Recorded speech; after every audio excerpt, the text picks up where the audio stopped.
dia a todos. Meu nome é Roberto Puosso, sou o diretor executivo de inovação tributária da ANEFAC e sócio da área de Tax Incentives e Tax Consulting na KPMG. Sejam muito bem-vindos ao nosso evento de hoje. Agora, em julho, completaremos 1 ano e 3 meses de pandemia e isolamento social.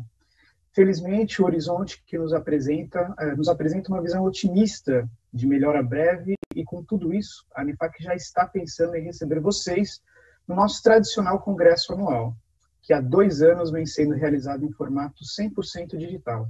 Confira um pedacinho do que estamos preparando para vocês no ano que vem. Por terra, pelo mar ou pelo ar, escolha como trazer sua família para o Portobello Resort e Safari. Este paraíso na Costa Verde, com todos os quartos de frente para o mar.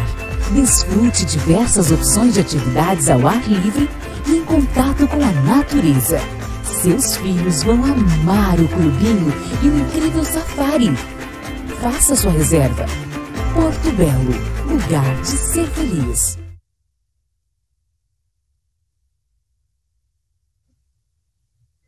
Esperamos todos vocês conosco neste grande evento. As inscrições serão abertas agora no mês de julho. Fiquem atentos. Bom, a parceria entre a ANEFAC e a KPMG já se estende por mais de 12 anos. Muitos de vocês já nos acompanham desde o início. Essa edição acontece ainda de forma virtual, mas a nossa expectativa é de que no próximo ano o formato anterior retorne, sendo eventos presenciais em mais de 10 cidades do país. Esse congresso conta com um conteúdo técnico exclusivo da KPMG. Bom, antes de chamar nossos convidados, alguns recados importantes. Esse evento está em análise no CFC para pontuação na educação profissional continuada. E para poder receber a pontuação após a aprovação, é necessária a sua participação nos 3 dias do evento. Incentivo todos vocês a participarem conosco, colocando suas perguntas no chat durante a apresentação. No final, nós teremos um tempo dedicado para responder as suas dúvidas. Bom, recados dados, convido agora Marcos Vinícius, nosso sócio líder da área de Tax da KPMG Brasil e América do Sul. Bom dia, Marcos. Obrigado pela presença. Bom dia, Roberto. Bom, primeiramente, queria agradecer mais uma vez a oportunidade de estar aqui junto com a ANEFAC nesse evento. Agradecer aí toda a diretoria e todo o time da ANEFAC por essa parceria tão longa, né? Como você comentou, já são 12 anos. Espero que a gente possa trazer aí conteúdo para todos os associados da ANEFAC ainda por muitos anos no futuro. Bom dia a todos os participantes. Hoje a gente vai abordar alguns temas bem relevantes no âmbito tributário.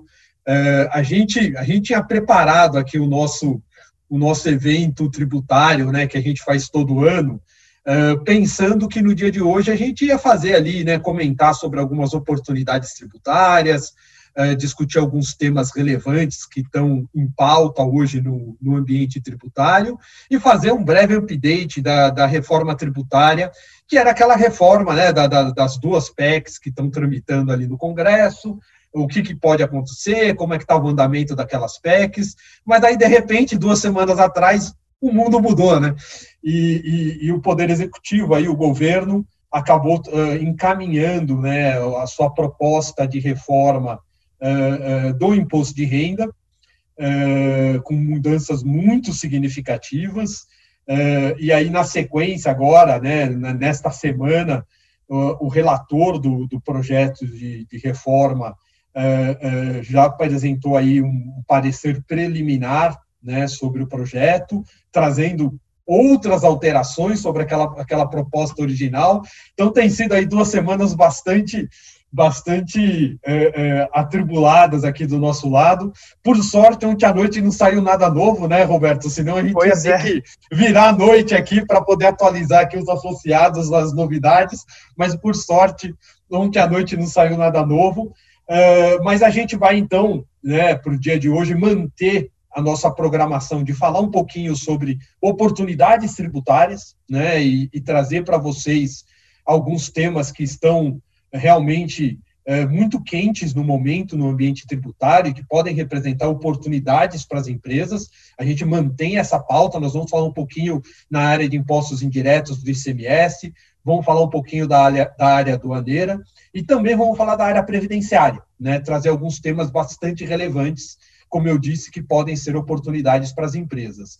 E aí, por fim, o último pedaço aí da pauta do dia de hoje, a gente vai trazer para vocês aqui, talvez de uma forma bastante resumida, o que essa proposta de mudança da reforma tributária e do imposto de renda representa. Né? Não vai ser possível a gente entrar muito em detalhe em todos os temas, né? A gente talvez precisasse da manhã inteira só para falar disso, mas a gente vai trazer, sim, um resumo de tudo que está mudando, já contemplando, inclusive, as propostas de alteração que foram apresentadas pelo relator do projeto no seu substitutivo. Então, essa vai ser a pauta de hoje. Sem mais delongas, eu quero passar, então, a palavra aqui para a minha sócia Maria Isabel, que vai iniciar com o tema do ICMS. Olá, bom dia. Bom dia, Vinícius. Bom dia, Poço. Bom dia a todos. Obrigado aí pelo convite de dividir alguns temas da área de indiretos com vocês aqui também, mas antes de começar o assunto técnico, eu tenho um pedido aqui. Eu vi essa vinheta aí do próximo congresso presencial, acho que eu tô achando que eu mereço ir, viu? Eu participei de todos online, agora eu acho que eu mereço no presencial também, principalmente depois de ver essa vinheta. Então, Roberto, fica aí no seu to-do, viu? Se você puder passar aí, por favor, para o próximo slide, que a gente vai agora para as questões técnicas.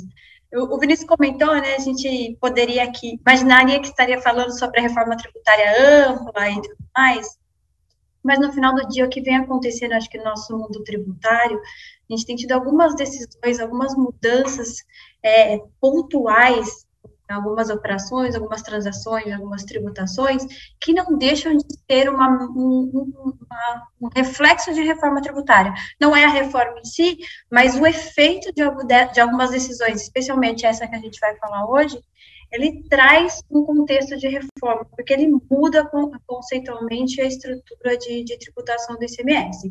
Então, a gente vai falar hoje da ADC 49. Para falar dela, eu vou pedir para o Júlio Assis, nosso palestrante convidado do escritório do UFCAM, para falar desse tema comigo. Júlio, bom dia. Bom dia, Bel, tudo bem? Obrigado pelo convite, né, estendido aí da ANEFAC, KPMG, para a gente, bem legal estar aqui juntos, esperamos aí contribuir com a audiência aí para, né, uma visão diferente, talvez, sobre o assunto. Legal, tá bom, então vamos lá, se você puder passar para o primeiro slide. Júlio, vou passar para vocês para contar um pouco do contexto do tema e depois eu venho na sequência, pode ser? Claro, combinado, Bel, perfeito. Então, a ADC 49, né, Ação Direta de Condicionalidade 49, foi uma ação direta, né, no Supremo Tribunal Federal para questionar exatamente, especificamente, a incidência do ICMS na transferência de produtos entre estabelecimentos da mesma empresa.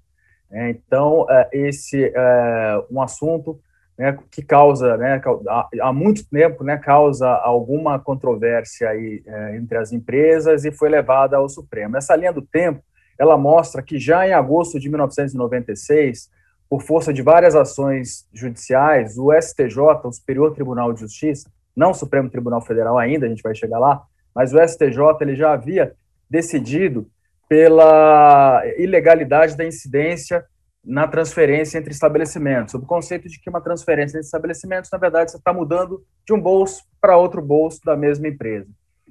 Porém, logo após, né, em setembro do mesmo ano de 1996, a gente teve a Lei Complementar 87 de 96, né, a famosa Lei Candir. E a Lei Candir, ela trouxe, né, essa incidência. Então, ficou uma grande dúvida. A gente tinha o STJ com uma súmula dizendo, afirmando a não incidência, a Lei Complementar 86 nova, né, um status de lei complementar, a Constituição, né, uma lei forte, trazendo ali a incidência. Isso também não contribuiu para o ambiente, né? Então, o ambiente continuou conturbado. Com certeza, a incidência entre estabelecimentos, ela é boa, né, como a gente vai ver, para alguns, ruim para outros, mas para aqueles contribuintes que essa incidência foi ruim, esses contribuintes foram ao judiciário, continuaram discutindo. Então, a gente teve, em 2017, essa ação direta de constitucionalidade distribuída pelo Estado do Rio Grande do Norte, pedindo ao Supremo Tribunal Federal uma declaração se essa incidência ela é constitucional ou não. Porém, ao mesmo tempo, paralelamente, processos individuais de contribuintes individuais chegaram ao Supremo Tribunal Federal em 2020 e foram julgados. E em 2020, o Supremo Tribunal ele já decidiu pela não incidência ou pela ilegalidade, pela inconstitucionalidade da incidência na transferência entre estabelecimentos. Né? E com essa decisão de 2020, né, acelerou essa ADC entrada em 2017. Então, a gente teve agora, no ano de 2021, essa declaração de inconstitucionalidade da Lei Candir. Né? Então, esse aqui é um panorama histórico, eu volto para a Bel para os detalhes técnicos. Legal, Júlio, obrigada. Assim, no final do dia, o que a gente está discutindo aqui, né, nessas caixinhas, seja ela individualmente ou de aplicação para todos, é a incidência do ICMS numa transmissão apenas física de mercadoria, né? Quando a gente está falando de transferência entre estabelecimentos da mesma pessoa jurídica, essa operação especificamente não tem cunho econômico, nunca teve e nunca vai ter, né? Mas, como a gente tinha uma previsão legal de que havia a incidência do ICMS nessas transações, a gente se acostumou e se estruturou a trabalhar dessa forma. Com incidência, então, consequentemente, débito numa ponta e crédito na outra. Entendo débito e crédito, cada estado tinha sua regra, qual era a base de cálculo, se era última entrada, se era custo, tinha um monte. Nosso perrengue tributário aqui era definir qual era a regra de saída desse ICMS nas transferências. Então, quem não litigou, quem não buscou o judiciário para discutir a incidência do ICMS, sempre tributou. Então, eu tributava na saída e crédito na entrada. Por outro lado, essa estrutura de tributação nas transferências, ela permeia muitas operações aqui no Brasil, né? A gente é um país grande, e que para que você, hoje em dia, especialmente, né, de que eu tenho uma grande concorrência, uma grande vontade de se atender o cliente de forma rápida, fala até algumas empresas falam no CMD, né, entrega no mesmo dia ou para o dia seguinte, eu preciso ter estruturas físicas, né, mais de distribuição que me permite, inclusive, essa logística. Então, essa operação de transferência entre estabelecimentos é muito comum na nossa estrutura brasileira. O mesmo acontece na indústria, quando a gente pega alguns segmentos como peças de automotivo, também é uma estrutura bastante comum, né? A autopeças, né, parte das peças do automóvel, eles são produzidos em lugares diferentes e são transferidos, né? Tem diversos segmentos, segmento agrícola, tem diversos segmentos que essa estrutura de transferência, ela é inerente à operação. Então, a gente se estruturou dessa forma, débitos e créditos, né? E aquele que não concordava ia lá e litigava. E aí, se puder passar, para o próximo slide. E aí, o que o Supremo disse, né, como o Júlio comentou? Que não deve incidir ICMS nessa operação de transferência. Aqui a gente traz um pouquinho do trecho da decisão, que nada mais é do que ele vai retirar da regra matriz ali do ICMS, né, a nossa Lei Candir, esses trechos específicos da legislação. Segundo ponto importante aqui, quando ele fala que não incide, ele também traz um outro ponto de reflexão. Ele diz que também os estabelecimentos deixam de ser pessoas jurídicas autônomas, que também foi assim que a gente sempre se estruturou e sempre trabalhou. Então, 2 pontos de atenção: a não incidência da transferência e a retirada de autonomia dos estabelecimentos para fins de ICMS.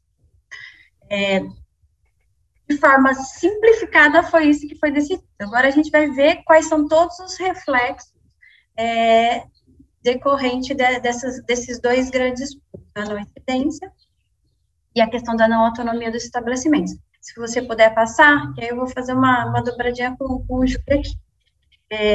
Primeiro ponto de atenção para pensar reflexos dessa decisão, assim, voltando, né, não tem muito mais discussão, foi isso que o Supremo falou, não tem incidência. A questão aqui, existe um embargo de declaração, né, Júlio, que está sob análise ainda, se você quiser comentar só essa parte processual aí, para a gente saber que fase estamos, a partir do momento que vai ser aplicada essa decisão. Perfeito. Depois perfeito. A gente volta para os pontos práticos da decisão. Perfeito. Eu acho que, em função desse julgamento, né, da ADC, teve um pedido de esclarecimento, né, que são os famosos embargos de declaração, e nesses embargos de declaração, os estados eles estão pedindo para que também a gente tenha uma outra figura, que é a modulação dos efeitos, né? Várias jogadinhas aqui de conceito jurídico. Tem que ter a modulação dos efeitos e que essa decisão ela tenha validade a partir de 2023. Por quê? Porque hoje, no dia a dia, quando você olha a legislação de todos os estados, ela não foi afetada. Ela não foi afetada porque a Lei Candir continua a mesma. Então, assim, a gente tem todo um fundamento de validade das legislações estaduais que ela está íntegra em função da Lei Candir. Então, haveria necessidade de uma alteração da Lei Candir para que sejam alteradas as leis estaduais, os regulamentos, e assim seja, né, cascateado e entre isso em vigor. Enquanto não entra em vigor, com certeza, né, eu acho que todas as empresas estão obedecendo a norma vigente, até não poderiam ser penalizadas por isso, né? Então, a gente tem essa pendência, digamos assim, né, da eficácia sendo discutida no Supremo Tribunal Federal, com esse pedido de modulação dos efeitos para vigência a partir de 2023, e, ao mesmo tempo, a gente tem, né, os estados que, né, e o próprio Senado, o Legislativo deveria obedecer esse comando do Supremo Tribunal Federal para mudar a Lei Candir e, por consequência, os estados mudarem as suas legislações estaduais que possuem fundamento de validade na Lei Candir. Enquanto isso não acontece, né, a gente tem aqui um ambiente de indefinição com vários pontos que a Isabel vai passar aqui para a gente. Legal, Júlio. Obrigada. Então, acho que o primeiro deles, né, a partir do momento que está declarado que não há incidência do ICMS na saída, na operação de transferência, a primeira pergunta que se tem, o que eu faço com o crédito da entrada? Vou ser obrigado a estornar esses créditos, passe a saída com não incidência do ICMS? Esse ponto não foi tratado no julgamento, mas acho que é o primeiro ponto polêmico aqui. Se eu vou na linha de estorno de crédito, eu fico claramente com a não cumulatividade prejudicada. Se eu vou na linha de que eu posso manter esse crédito, ele não é um crédito tão simples como era antes. Antes eu tinha crédito e débito na operação, então era o crédito ou do valor da aquisição da mercadoria ou dos insumos tomados. Quando eu falo que eu não tenho a não incidência na saída, qual crédito que eu vou poder manter? Pensando numa industrialização, é o crédito proporcional às saídas tributadas, então vou ter que fazer alguns cálculos de proporção aqui, ou se efetivamente eu puder manter esse crédito na sua integralidade, que é o que faz sentido, pensando no princípio da não cumulatividade, e eu ter uma saída com não incidência, o que eu vou fazer com esse crédito se eu não tiver outras operações? Passa a ser uma natureza de crédito acumulado, passíveis de ressarcimento, transferências para terceiro, etc.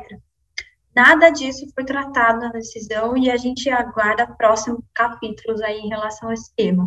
Então, sobre crédito, tem o primeiro ponto, deve se manter ou não, e não mantido, a gente tem claramente uma infringência do princípio da não cumulatividade. Se mantido, também não é tão simples assim. O que eu faço se efetivamente eu tiver um acúmulo de saldo credor nessa operação? Pensando em crédito também, se mantido o crédito na entrada, eu vou fazer uma transferência de mercadoria para um estado diferente da onde estou, como é que eu faço essa transação? Né? Se eu estiver falando entre débito e crédito dentro do mesmo estado, estados que eu tenho uma operação centralizada, de alguma forma ele se neta, de alguma forma ele se resolve sozinho, né? Mantém o crédito no estabelecimento e débito no outro, em algum momento eles podem se juntar.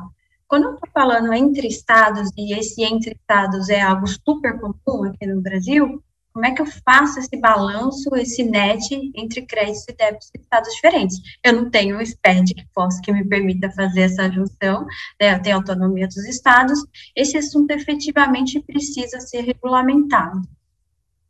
E vai ser regulamentado, assim, o que a gente tem visto é o movimento das empresas via as associações, as consultorias, até o Estado também se manifestando de alguma forma, dizendo que essa matéria vai ter que ser regulamentada, né? Não estou conhecendo nenhum movimento efetivo de regulamentação efetiva, mas ela deveria ser. Onde está o ponto aqui, né? Não sei se o Júlio concorda comigo, mas se regulamentada via convênio, para se ter um convênio permeando todos os estados, existe a necessidade de uma adequação e uma vontade política de todos os estados de editarem um convênio regulamentando o tema. Por que a gente traz esse custo de risco aqui? No final do dia, a decisão do Supremo, essa movimentação que ela fez, essa troca de polos aí do ICMS, ela trouxe uma concentração de tributação nos estados consumidores, porque se nas transferências não tem incidência, a incidência vai se dar no efetivo venda e comercialização daquela mercadoria. E, basicamente, nos maiores estados consumidores. Então, se eu estou falando aqui de vontade política entre os estados para regulamentar o assunto, e eu estou falando São Paulo, Rio, Paraná e Minas, se esses 4 estados citados aqui, né, que não enchem uma mão, não tiverem vontade política de regulamentar, nos parece aqui que a gente criou mais um pedacinho de guerra fiscal. A gente sempre viveu em guerra fiscal, de alguma forma, estava tentando administrar esse tema com a Lei Complementar 160, e hoje, efeito reflexo da decisão da ADC 49, e a gente deu mais uma pimentada no assunto de guerra fiscal. Se esse assunto não for regulamentado entre os estados, via convênio, a gente começa um novo capítulo bastante importante aí de guerra fiscal entre os estados. Como eu comentei, né, esses 4 estados, né, de forma exemplificativa aqui, se eles não tiverem vontade de regulamentação, não é assunto que provavelmente vai se resolver de forma fácil. Então, o primeiro grande ponto é a questão dos créditos, garantido ou não, o que eu faço, se eu transfiro, se eu tenho natureza de crédito acumulado, e se eu puder transferir crédito, qual o meu cálculo da transferência, o estado de destino que vai receber aquele crédito, vai receber como? Vou ter uma nota fiscal de transferência, vou criar uma nova obrigação acessória, né, se fala aí se eu vou criar um novo FCI, se eu vou ter um FCI de transferência. Então, esse aqui é um grande ponto, grande reflexo para a gente ficar bastante atento em relação à decisão. Sem dúvida alguma, a gente vai ter problemas de barreira, quando a gente fala barreira, todo mundo pensa no estado de Pernambuco, que é um estado que criou uma muralha da China ali, né, em relação a recebimento de mercadorias, e se ele não aceitar, se a posição do estado de Pernambuco foi não aceitar essa transferência desse crédito, acho que a gente vai ter grandes problemas operacionais ali de recebimento de mercadoria. Outro grande impacto para a gente pensar, refletir, é a questão de benefícios fiscais. Vários estados concedem benefícios fiscais hoje no Brasil, e a base de cálculo da concessão do benefício é a operação de saída. Saída subentende-se transferência também. Então, se eu tenho, vou pegar um exemplo bastante clássico, né, uma importação por Santa Catarina, uma transferência para o estado de São Paulo e venda aqui. Eu tenho um benefício fiscal de importação no estado, que é calculado uma redução da alíquota do ICMS na importação e no ICMS débito, no ICMS saída da operação. Se eu não tenho mais essa saída tributada, que base de cálculo eu vou ter dos benefícios fiscais? Então, eu tenho diversos benefícios fiscais concedidos com base em saída e não operação de venda. Então, aqui é o segundo grande ponto de atenção decorrente da decisão. Preciso revisitar os benefícios que tem, os benefícios que eu estou em negociação, os benefícios que eu estou estudando, quem está fazendo o trabalho de malha, trabalho para pensar que efetivamente eu vou me estabelecer, está aqui o segundo grande ponto relacionado ao tema. O outro ponto, que também, talvez a gente, pegando um gancho do que o Júlio falou, né, como eu não tenho ainda a regulamentação pelos estados, será que eu posso fazer algumas coisas antes da regulamentação? E aí cabe a gente pensar em relação ao ICMS substituição tributária, né? E ele tem 2 grandes cálculos, tem o cálculo do ST e o cálculo do ICMS próprio. Se na operação eu não tenho ICMS próprio, como é que fica o cálculo do ST?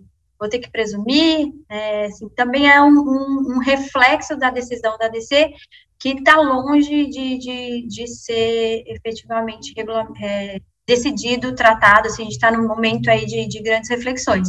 Mas essas reflexões são importantes até antes das regulamentações, né, Júlia? Assim, de repente, se for benéfico, essa não incidência para algum contribuinte, será que eu já posso aplicá-la? Existe algum risco de eu aplicar antes de alguma regulamentação do Estado? Se você puder comentar sobre isso, para a gente fazer um fechamento aí desse tema e passar para os nossos colegas.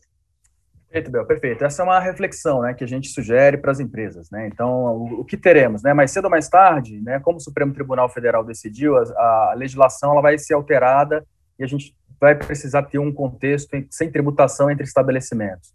Então, em função desse contexto futuro, que pode ser no curto ou médio prazo, é interessante fazer um exercício para ver, né, como a Bel falou, né, fazer avaliar a sua estrutura tributária. Esse novo conceito, sem tributação, entre transferências de estabelecimentos, melhora ou piora a minha situação? Quer dizer, se piora a minha situação, muito provavelmente abre um espaço aqui para uma nova avaliação, como a Abel falou, se eu estou negociando o regime especial, talvez eu já tenha que negociar esse regime especial contando com essa premissa que em algum momento a temática vai mudar. Por outro lado, esse contexto pode me beneficiar. Então, se esse contexto pode me beneficiar e a gente ainda não tem uma alteração de legislação, quer dizer, como eu posso fazer para me beneficiar e estar protegido, né, de autos de infração e de sanções do Estado, de barreiras, né, como a Bel comentou, quer dizer, como eu posso fazer? Então, são reflexões que a gente coloca aqui para vocês, que a gente entende que são bem importantes para serem tomadas nesse contexto aí de perspectiva de mudança de legislação. Obrigada, Júlio. Obrigada. Acho que tem mais um, né? Mais um slide. Aqui, só para a gente adiantar, né, como você faz aqui mostra uma pincelada, uma vontade dos estados, né, de se unirem e tratarem o tema, que fizeram esse pedido junto ao processo, né, via Concefaz, da possibilidade de aplicação da decisão a partir de 2023. Ainda não foi julgada, não foi julgado os embargos, como o Júlio comentou, mas aqui mostra uma preocupação geral de todos os estados de que o assunto tem muitos reflexos, tanto para o contribuinte quanto para o próprio Estado, então ele precisa ser tratado em sua plenitude. Mas não podemos descartar aquilo que foi comentado, que existem vontades diferentes entre os estados, né? Tem estados que estão bastante confortável com a decisão, tem estado que vai ser bastante prejudicado, então precisa, primeiro de tudo, para a gente ter uma solução do tema, uma vontade política aí entre eles. Mas acho que era isso, a gente trouxe os principais pontos da DC 49, a gente fica super à disposição e passo a palavra aí para vocês. Obrigada.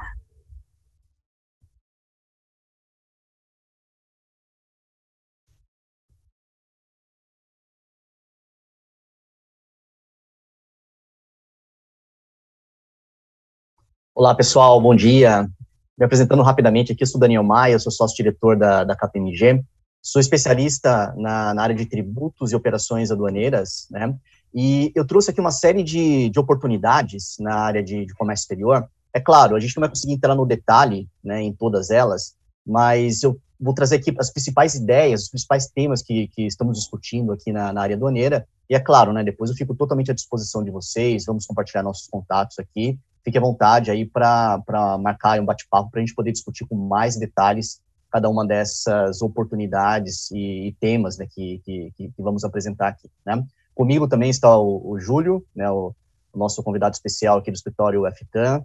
A gente vai fazer um bate-bola aqui, né, eu vou tratar mais do assunto na área de legislação aduaneira, o Júlio, né, vai abordar qual o impacto, né, na esfera judicial, se há necessidade de ação judicial, qual é a estratégia que nós podemos adotar, né, para que você tenha direito à recuperação de um determinado produto ou ao pleito a um determinado benefício. Tá? Bom, vamos começar aqui, então, com um tema que é extremamente relevante para um tema de incentivo à produção local, né, que é o ex-tarifário. Atualmente, estamos discutindo aqui no âmbito do Mercosul a continuidade ou não desse mecanismo. Esse é um tema que realmente é fundamental para a economia brasileira, mas ele precisa realmente ser prorrogado no âmbito do Mercosul, tá? A partir de janeiro do ano que vem. Então, assim, teoricamente, esse benefício poderia deixar de existir no final deste ano, mas já existe uma força muito grande no âmbito do Mercosul para prorrogar os ex-tarifários, tanto aqueles já vigentes, como também o pleito a novos benefícios a partir de 2022. Né?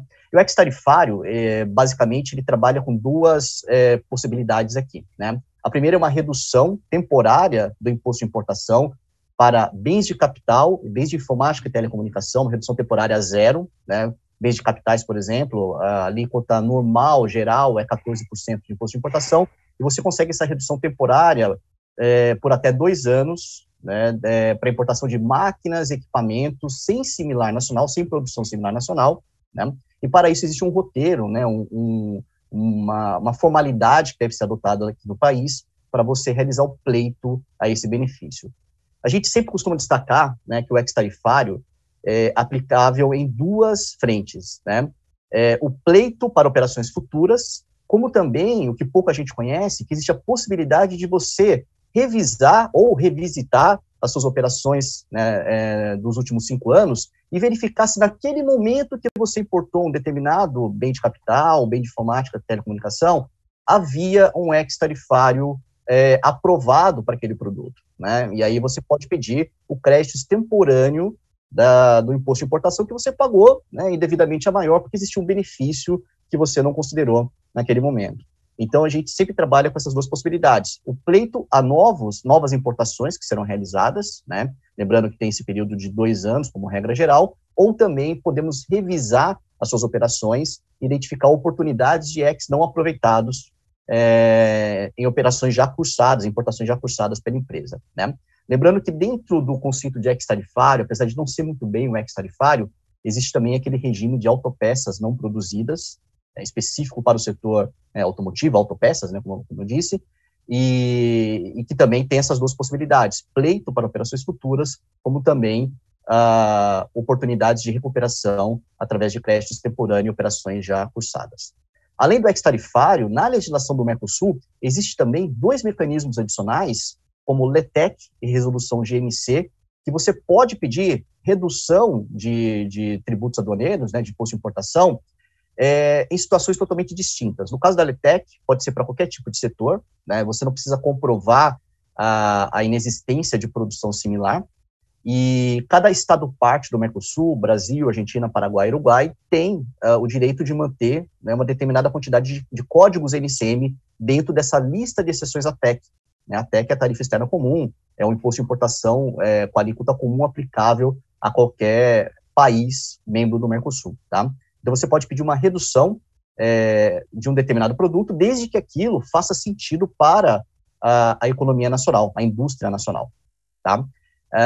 E a resolução GMC, você precisa comprovar um desequilíbrio entre oferta e demanda para que o governo também possa avaliar essa possibilidade de conceder uma alteração na alíquota do imposto de importação de um determinado produto. Então, LETEC e resolução GMC são mecanismos que você pode pleitear ao governo, né, brasileiro, no âmbito do Mercosul, avaliado também no âmbito do Mercosul, para que você possa ter essa exceção à alíquota normal do imposto de importação a um determinado produto. Tá? No próximo tema, que eu queria até discutir um pouquinho também com o Júlio, né, é a possibilidade de restituir tributos pagos indevidamente na importação, né?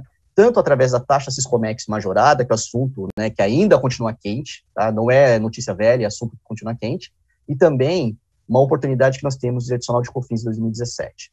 Bom, a taxa Siscomex, apenas para deixar todo mundo na mesma página, foi criada lá em 99, né? E até 2011, nós pagávamos R$30 pela capa da declaração de importação e R$10 pela adição por adição dessa DI, né? Então, como regra geral, pagávamos R$40, 30 mais 10. Só que em 2011, nós dormimos pagando R$40 e acordamos pagando R$214,50, um aumento muito significativo e muito superior aos índices oficiais aplicados, né, naquele momento, né, naquele período, tá? E isso foi levado à apreciação, né, do STF, e tivemos, no ano passado, uma decisão, né, de inconstitucionalidade em repercussão geral, dessa majoração realizada lá em 2011, e isso abriu, né, a possibilidade de você recuperar a taxa Siscomex, essa diferença da taxa Siscomex nos últimos 5 anos, tá? Esse assunto foi corrigido, aqui que está a grande novidade, em junho deste ano, né? Então, a partir de junho deste ano, você não tem mais essa possibilidade, só que antes de junho de 2021, você tem sim essa janela para pedir a restituição dessa taxa Siscomex, tá? E aqui eu queria até discutir com o Júlio, né, que você tem 2 possibilidades. Você pode pedir uma restituição na esfera administrativa, né? A gente tem até aquele artigo 62, né, Júlio, do regimento interno do CARF, né, que quando há uma decisão do STF em repercussão geral, o CARF sempre vai adotar a posição do STF, tá? Ou nós podemos acelerar esse processo também através, né, da esfera judicial, perfeito? Perfeito. Acho que está muito bem colocado. Acho que tem 2, né, como bem colocados, 2 caminhos, né, Maia? E o caminho administrativo, ele é bom, com certeza. O CARF, né, a autoridade administrativa, ela precisa reconhecer né, os efeitos da decisão judicial, e ao mesmo tempo tem o caminho judicial que você esperaria ali para eventualmente ter um direito creditório, um precatório, né, ou uma habilitação de crédito, né, mas com certeza a estratégia administrativa é uma estratégia que ela te gera uma possibilidade talvez mais rápida, né, embora o assunto esteja já decidido pelo STJ, pelo Supremo, né, então o processo judicial tende a ser rápido, mas a estratégia administrativa também ela é bem interessante. Perfeito, Júlio, perfeito. Um outro tema muito interessante também é o adicional de COFINS entre agosto e outubro de 2017. Né? O adicional de COFINS deixou de existir, sumiu do nosso ordenamento jurídico em julho de 2017, se eu não estou enganado, julho ou junho, me lembro, né? Só que ele foi reinstituído em agosto de 2017 e no dia seguinte já começou a ser cobrado através de débito automático ali na declaração de importação. E não foi respeitado aqui o princípio da anterioridade nonagesimal. E isso também abre uma oportunidade, né, Júlio, para a gente, né?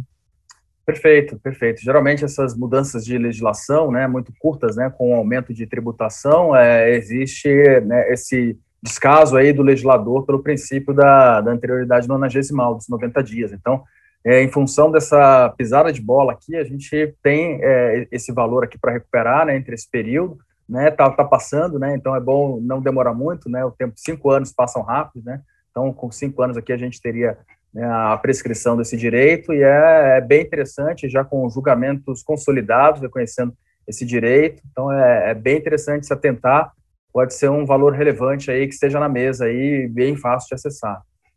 Exato, lembrando que o adicional de COFINS é custo para a empresa, ele é um tributo não recuperável, né, então acaba sendo um dinheiro bem interessante que você pode avaliar. Então é importante verificar quanto você pagou de adicional de COFINS naquele período, para ver se tem relevância ou não entrar com esse pedido de recuperação. Tá? Um tema muito legal também, eu sempre trago esse tema, né, esse aqui realmente não é um tema novo, existe no Brasil desde 2014, é a importância de interveniência de comércio exterior, pleitear a certificação ao Programa Operador Econômico Autorizado. Cada vez mais esse programa está sendo aprimorado, né, e é impressionante como a relação com a Receita Federal é totalmente diferente hoje com o importador, exportador brasileiro, depois que o programa OEA foi criado. Aqui realmente é uma relação de parceria, tá? E eu já vi casos reais aqui, casos que de fato aconteceram, né, que a Receita Federal, ao invés de autuar, ela instruiu, né, aquele interveniente certificado como OEA, né, a corrigir determinada operação, né, e evitar realmente ter seu risco mitigado naquela operação. Então, o programa OEA, ele reduz de forma drástica a quantidade de canais de conferência aduaneira. Então, basicamente, você vai ter só canal verde na sua importação e na sua exportação. Pelo menos 99% será direcionado ao canal verde e com uma série de outros benefícios, né? Ontem eu fiquei sabendo que teve uma empresa que apresentou uma consulta formal, né, à Receita Federal, e a solução de consulta sobre classificação fiscal, né, a empresa está em dúvida se usava a classificação A ou classificação B, a solução de consulta foi publicada em menos de 40 dias pela Receita Federal, tá? Sendo que numa situação normal, uma empresa não OEA, isso pode levar mais de 1 ano, até 2 anos para você ter a solução de consulta publicada no Diário Oficial. Então, realmente muda muito a relação, né, do interveniente de comércio exterior com a Receita Federal quando você se certifica no Programa Operador Econômico Autorizado, né? Quem tiver interesse depois, eu posso compartilhar muito material sobre esse tema, é um tema muito relevante, e hoje nós já temos mais de 500 intervenientes de comércio exterior no Brasil certificado como Operador Econômico Autorizado, e aí, com essa certificação, a Receita Federal atinge o objetivo dela, que é desviar o foco da fiscalização para onde de fato tem risco, né? Para aquelas empresas que ainda não estão certificadas como OEA. Tá? Outro tema interessante aqui é o novo conceito, né, de crédito de PIS/COFINS, o novo conceito de insumos, né, para fins de crédito de PIS/COFINS, né. Esse conceito de insumo ele foi ampliado, né, com a instrução normativa, né, publicada em 2019, que foi o novo regulamento de PIS/COFINS, e nós tivemos aqui um impacto muito grande nas despesas portuárias, tá? E hoje há, né, precedentes favoráveis para a inclusão de despesas portuárias dentro desse conceito de insumo para fins de crédito de PIS/COFINS. Tivemos um caso, né, Júlio, recente aqui, um precedente favorável do CARF, né, para a empresa Ingredient, que é uma empresa de moagem de milhos, e eles consideraram que despesas portuárias, o que são despesas portuárias? Bom, é o frete no porto até a armazenagem, né, o manuseio de container, por incrível que pareça, incluíram até despesas com despachantes aduaneiros, né, como algo passível de creditamento. Tá? Então, realmente é algo super interessante e realmente vale a pena fazer esse levantamento aqui, né? Você pode realmente ampliar esse conceito de insumo, certo, Júlio? Perfeito. Vai na esteira, né, da decisão do STJ, né, da conceito de essencialidade, relevância, da obrigação, né, ou seja, do exercício de ter que olhar o objeto social da empresa, né, o que é importante, essencial e relevante para o desenvolvimento do objeto social da empresa, e com certeza empresas que possuem o comércio exterior, né, como elemento de geração de receita, seja pela importação, seja pela exportação, né, possuem essa série de gastos, né, que para o desenvolvimento da sua operação, né, são essenciais e relevantes, né. Então, como o Maia comentou, a 1911, a instrução 1911 veio, já ajudou um pouco o conceito, mas ele ainda é um conceito fluido, né, e a ser construído, e com certeza, olhando a empresas que possuem importação e exportação, né, ou seja, o comércio internacional como elemento do seu negócio, né, a reavaliação do conceito de insumo para PIS e COFINS é bem relevante. Obrigado. Maravilha. Ô, Júlio, eu confesso que tinha sumido o número da instrução normativa da minha cabeça, por isso que eu falei instrução normativa de 2019, mas obrigado por lembrar. Não é assim, 19 anos. Um salvando o outro aqui, né? Isso.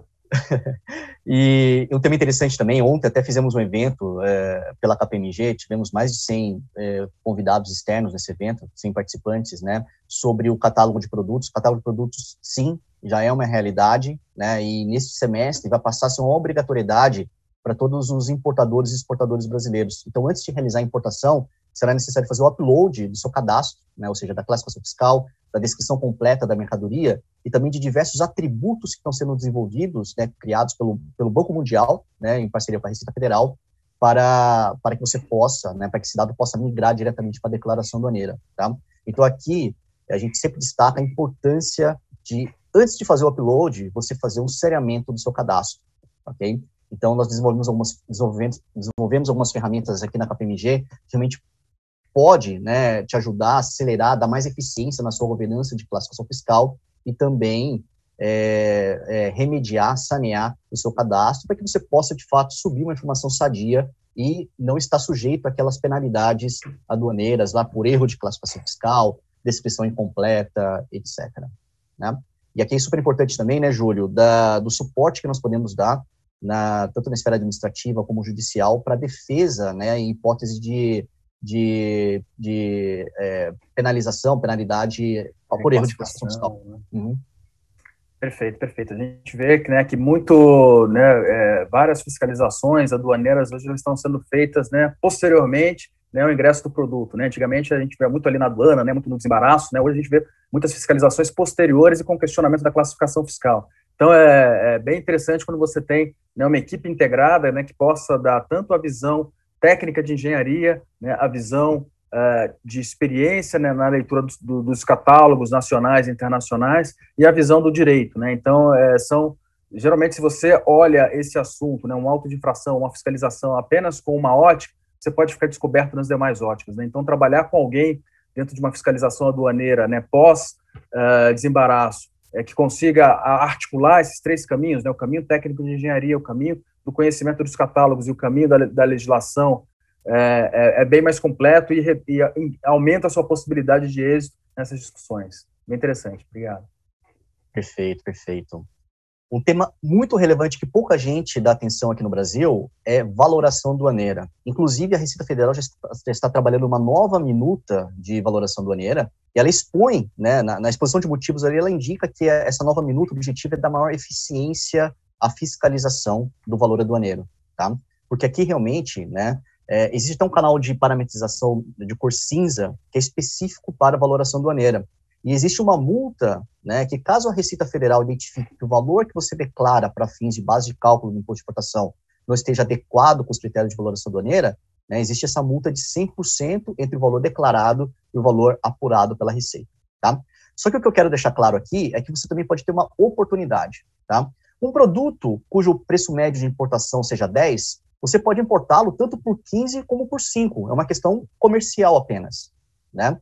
Só que se o preço médio de importação dele é 10, você não pode indicar nem 15 e nem 5 como base de cálculo do imposto de importação, tá? Você precisa indicar 10, que é o preço médio de importação. Para isso, existem 6 critérios de valoração aduaneira que nos ajudam, né, a identificar esse preço médio de importação. E aí você tem 3 possibilidades, né? Se você indica 10, você está em conformidade com a legislação aduaneira, com a legislação, né, que trata de valoração aduaneira. Se você indica 5, sendo que você deveria indicar 10, você está recolhendo menos tributos do que deveria recolher. Então, você tem uma situação de risco, e aí se você cai no canal cinza, além da multa de 100% pela diferença apurada, a Receita pode te cobrar os tributos que você deixou de recolher com juros e multa de mora, tá? Agora, existe também a possibilidade do preço médio ser 10 e você indicar 15, né, que é o seu valor comercial, que normalmente a empresa indica o valor da fatura como base de cálculo do tributo. E a gente já identificou várias situações como essa. E aqui sim, você tem uma grande oportunidade de reduzir a base de cálculo do seu imposto de importação, que você indique o preço médio de importação como base de cálculo, né? E, consequentemente, você vai ter um impacto, né, de redução de imposto de importação, de IPI, de ICMS, né, e também de PIS e COFINS, sendo que todos esses tributos consideram o valor aduaneiro dentro da sua base, tá? Então, é super importante fazer essa revisão. A gente apresenta, né, toda a base legal, toda a segurança jurídica que você tem para fazer esse ajuste no seu preço de importação, né, no seu valor aduaneiro, e ter, em algumas situações, até um saving tributário, e é um tema que pouca gente conhece, tá? Acho que vale a pena realmente se atentar, né, não se preocupar apenas com o preço de transferência e considerar também ali das suas listas de análise o valor aduaneiro. Um tema também interessante, já estou terminando aqui, né, é o Reintegra. Esse é um outro tema também que há uma discussão muito grande sobre a manutenção ou não do Reintegra, né, pós-reforma tributária, mas atualmente o Reintegra existe, né, e você pode pleiteá-lo, tá? E o Reintegra é um programa que prevê a restituição, né, de resíduos tributários pagos em produtos, no processo produtivo de um produto exportado, ok? Então, você consegue recuperar esse resíduo tributário através de um percentual desenvolvido pelo governo. Esse percentual ele pode variar, hoje nas alíquotas atuais, né, voltando 5 anos, que é o período que você pode pleitear o Reintegra, de 0,1% a 2%. Já chegou até a ser 3%, né? Mas hoje você tem esse range de 0,1% a 2% do valor FOB da exportação, né? Agora, o que existe também é a possibilidade de você potencializar o Reintegra, ou seja, se a alíquota original é 0,1%, você consegue potencializá-lo em até 2,1%, ou seja, 2 pontos percentuais adicionais, tá? Para isso, né, você faz um pleito, né, dessa potencialização, que está prevista numa lei de 2014, também no decreto 8415 de 2015, né, que tem a previsão lá que quando o percentual original do Reintegra não for suficiente para devolver todo o resíduo tributário da cadeia, você pode pedir esse adicional, né. Muito embora haja ausência de regulamentação, existem ótimos argumentos jurídicos, né, para você pedir essa potencialização. Como regra geral, você faz o pleito na esfera administrativa e com essa negativa você entra com ação judicial, né, ação declaratória, mandado de segurança, e depende muito da estratégia, né, Júlio, que a empresa define para esse pedido, né? Exatamente, o mandado de segurança ele sempre é a estratégia mais segura, né, mas também ela, sempre a gente judicializa, né, a gente posterga para o trânsito em julgado a utilização, né, então sempre é bom uma reflexão de risco, né, e necessidade de caixa, né, sempre botar aqui na balança, né, necessidade de caixa, risco, né, segurança na estratégia, bem legal. Muito bom, né, e por fim, né, por último, porém não menos importante, a gente sempre destaca aqui a importância, né, de você avaliar, né, os 23 regimes aduaneiros especiais ou aplicados em áreas especiais que existem aqui no Brasil, tá? Principalmente o RECOF, né, que é um tema que vem ganhando cada vez mais força aqui no país. O RECOF cada vez mais vem substituindo o regime de drawback, né? Ambos são incentivos à exportação que permite a aquisição de insumos tanto no exterior como aqui no Brasil, sem tributos, desde que você industrialize e exporte o produto final, tá? Mas o RECOF, ele passa a ser mais interessante porque, caso você não exporte o produto final, você tem a possibilidade de nacionalizar aquele insumo, né, que você importou com suspensão de tributos, pagando apenas os tributos que estavam suspensos, sem juros e multa de mora. O drawback não. O drawback, se você não exportar, você tem que recolher os tributos suspensos com juros e multa de mora, né? E aí vale destacar que este ano o RECOFE foi ainda mais flexibilizado, porque sequer hoje tem compromisso mínimo de exportação por ano. Tá? Tinha um compromisso anteriormente de 5 milhões por ano, depois caiu para 500 mil dólares por ano. Hoje você não tem mais um valor mínimo de exportação exigido para o RECOFE por ano para você estar elegível ao regime. Então, é um tema super interessante. Empresas como Volkswagen, General Motors, etc., são empresas que utilizam esse regime, e tem um impacto de fluxo de caixa muito interessante, né? Porque você importa todos os insumos, independente se você vai exportar ou vender no mercado interno. E aí, lá na frente, né, você decide se você vai exportar ou vender no mercado interno. Se exportar, a suspensão se torna isenção, morreu o assunto. Se você não exportar, vender no mercado interno, você apenas recolhe o tributo que estava suspenso, porém, com esse efeito fluxo de caixa, sem juros e multa de mora, tá? Pessoal, eu sei que foi super rápido, né, mas esses são os temas que eu trouxe aqui para discutir e continuo à disposição de vocês. Obrigadão, hein, Júlio, pelos complementos. Obrigado, sempre bacana estarmos juntos. Obrigado, Maia. Júlio, bom, vou me apresentar aqui. O meu nome é Walter Schmido, sou sócio da área trabalhista e previdenciário. Bom, com relação à temática trabalhista e previdenciário, né, trago aqui para apresentação 3 assuntos, né, que foram amplamente debatidos aí no último ano, tá? Você pode passar para a próximo slide. Eu já vou entrar aqui já no primeiro assunto, que é o assunto da questão da incidência, né, ou não incidência da contribuição previdenciária sobre o salário maternidade, tá? Bom, em agosto do ano passado, né, de 2020, o STF, enfim, né, julgou esse tema, tá, sobre a incidência da contribuição previdenciária sobre o salário maternidade, né? A decisão foi pela não incidência, tá? Posterior a isso, a gente teve um fato também importante, que foi o próprio PGFN, né, a Procuradoria-Geral da Fazenda Nacional. Ele emitiu um parecer em novembro do ano passado também, o parecer 18361, né, se posicionando da mesma forma como o STF pela não incidência, né, e aí, por fim, né, fechando o ciclo, o social que foi alterado, né, o layout em relação à tabela de rubricas, né, a tabela de incidências foi alterado em dezembro de 2020, tá? Bom, tudo parecia que ia seguir num rito tranquilo, né, mas eu costumo dizer que no ambiente trabalhista nada é cartesiano, né, nada é fácil, né, e a gente teve 3 pontos realmente importantes que a gente discutiu muito com as empresas, né, as empresas também nos procuraram muito, que causaram aí um pouco pontos de discussão em relação a isso, tá? Bom, o primeiro ponto foi em relação à questão da própria divergência de entendimento do parecer da PGFN com a decisão do STF, tá? A decisão, assim, os dois entes, né, tanto o PGFN como o STF, decidiram pela não incidência. Só que a PGFN, ela decidiu que o salário maternidade não teria incidência sobre a contribuição previdenciária como um todo, né, incluindo a cota patronal, terceiros e outras alíquotas. Tá? Só que a decisão do STF ela foi limitada somente para a contribuição patronal, quer dizer, o STF ele só julgou a questão da contribuição patronal sobre o salário maternidade. Tá? Isso teve realmente uma discussão enorme, né, em relação a isso. Incrível que a PGFN ela foi super favorável ao contribuinte, né, às empresas de uma forma geral, porque a gente está falando aí algo em torno de 4% a 6%, né, de alíquota de terceiros e outras alíquotas que podem impactar um valor a maior de crédito previdenciário. O STF ele tem aí a limitação dos 20%, né, que é a cota mais usualmente utilizado para a alíquota, né, mais utilizado para a contribuição previdenciária na parte patronal. Tá? Qual que seria o nosso entendimento nesse caso aqui, né?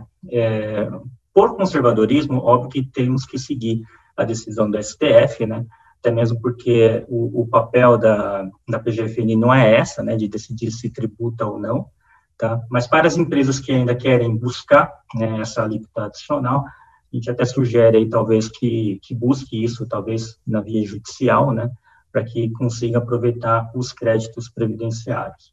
Tá? Outro tema também importante colocado foi em relação às empresas que têm já o processo judicial em andamento, né? Muitas empresas nos questionaram se valeria a pena desistir da ação, né, para poder potencializar, né, e acelerar o processo de levantamento do crédito previdenciário. Tá, nesse caso aqui, Júlio, você quer falar um pouco sobre esse processo? A gente consegue desistir ou não? Se desistir, a gente tem alguma perda?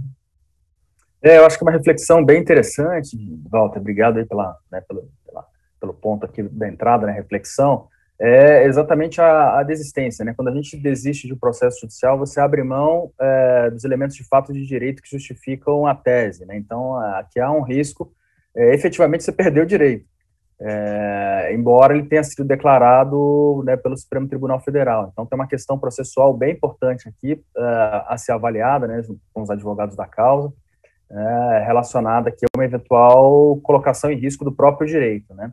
E quando a gente privilegia, né, a recuperação administrativa em detrimento da judicial, quando já existe uma ação, é sempre bom lembrar que o período de recuperação é de 5 anos, então a gente estaria fazendo a recuperação administrativa de 5 anos para trás, mas o processo judicial, com certeza, ele foi ingressado em algum momento no passado, né, ele estaria acumulando o período do processo, mais, né, a data do ingresso com 5 anos para trás. Então, existe também uma perda, pode existir uma perda relevante de valores, né, nessa desistência. Então, é uma decisão, é uma avaliação que ela tem que ser feita com bastante cuidado, bastante cautela, é o que, né, recomendamos.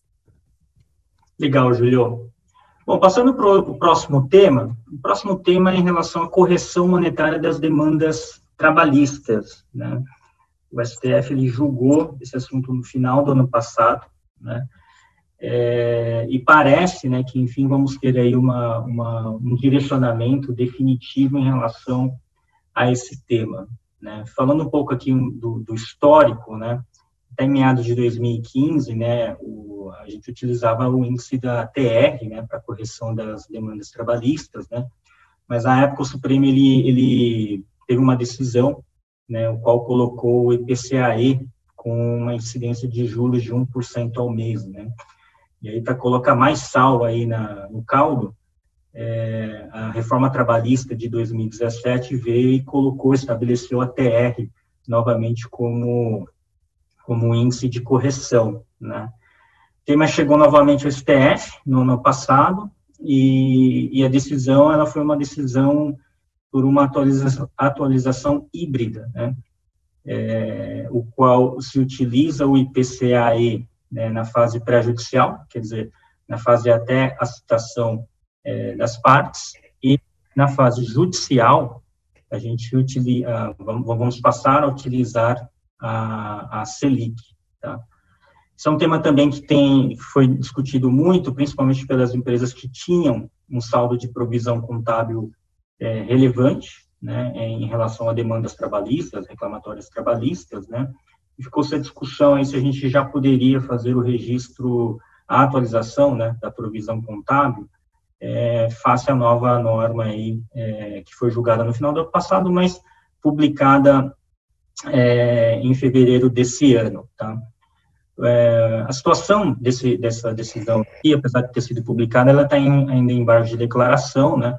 A ANAMATRA, em conjunto com outras associações, questionaram, né, a decisão colocada pelo STF, principalmente em relação a questões de marco temporal e a utilização de juros de 1%, né, que previamente o Supremo tinha colocado isso como válido. Então, a gente está num momento ainda meio nebuloso, né, até que a gente consiga passar por essa fase e esses embargos de declaração sejam apreciados. Por hora, entendemos que não precisaríamos aí trabalhar no eventual ajuste contábil, tá? Um ponto importante aqui, né, a gente fez um levantamento entre os tribunais, né, a gente fez em diversas regiões, para verificar qual que é o índice que eles estão utilizando, né? E, para surpresa nossa, parece que existe uma bola dividida aqui, né, entre tribunais que ainda adotam a metodologia da TR e também tribunais que já estão estão utilizando, na verdade, a decisão anterior, que é pelo IPCAE, em conjunto com o de juros de 1% ao mês. Ok? Por fim, vou fechar aqui a apresentação com o tema do teletrabalho. Bom, o teletrabalho, ele foi um tema bastante discutido também no ano passado, principalmente em relação à pandemia, né? Eu costumo dizer que o teletrabalho, ele foi o regime que sustentou, né, as relações de trabalho no ano passado, que possibilitou as empresas de colocar seus empregados aí de forma isolada, trabalhando de casa, né? O governo se antecipou em relação à regulamentação, porque o teletrabalho, ele tinha um nicho específico, né, de trabalhadores. Ele colocou de uma forma, ele flexibilizou para que todos os empregados, né, pudessem trabalhar dessa forma, mas ainda ficaram ainda alguns pontos de discussão, o qual se discutiu muito em relação a se era válido ou não, né? Por exemplo, um ponto que se discutiu muito era em relação ao controle de jornada, né? Se o empregado em regime de teletrabalho teria que ter controle de jornada ou não, e se teria aí a necessidade de pagamento de horas extras, né? Principalmente porque na regulamentação do teletrabalho ela não aborda esse assunto, né? Teoricamente, você não tem aí um controle de jornada requerido. Mas a gente viu que as empresas, de uma forma geral, caminharam no sentido aí mais de um senso comum, né, do que fazia sentido na época, mantiveram o controle de jornada, né, e as autoridades trabalhistas também entenderam dessa forma, né, e as duas deram a mão deram as mãos e percorreram aí o caminho. Mas tem um ponto específico aqui, que é importante colocar, que é em relação à questão de ajuda de custo, né. A ajuda de custo, ela não ficou muito clara na legislação, existem alguns posicionamentos diferentes, principalmente por parte do Ministério Público do Trabalho, tá? E falando de legislação, né, a medida provisória 1046, ela aborda a questão da questão da ajuda de custo, mas ainda coloca de uma forma como opcional, né, da empresa ela ter a opção de pagar e ressarcir eventuais custos decorrentes do teletrabalho para o empregado, tá? Diferentemente do posicionamento do Ministério Público do Trabalho, né, eles publicaram uma nota técnica no passado, a nota técnica 17, que deixou muito claro, né, que o empregador deve sim arcar com todos os custos, né, e abordou questões importantes também, como a segurança e saúde do trabalhador, tá? Existem dois projetos de lei, a 3.512 e a 3.915, que abordam especificamente em relação a esse assunto, né, que trazem também uma orientação mais definitiva aí para que as empresas assumam os custos decorrentes do teletrabalho, tá? O que a gente tem visto de uma forma geral no mercado, né? As empresas, elas têm, né, de certa forma, pago, né, e ressarcido custos decorrentes do teletrabalho. Claro que cada um com a sua realidade, né? Tem empresas que acabam assumindo todos os custos, tem empresas que dão cadeira, mesa, etc., né? Mas, de uma forma geral, esses custos estão sendo assumidos, né, pelas empresas, que vai um pouco de acordo aí com o posicionamento que a gente tem do Ministério Público do Trabalho e também dos projetos de lei aí que estão por vir, tá?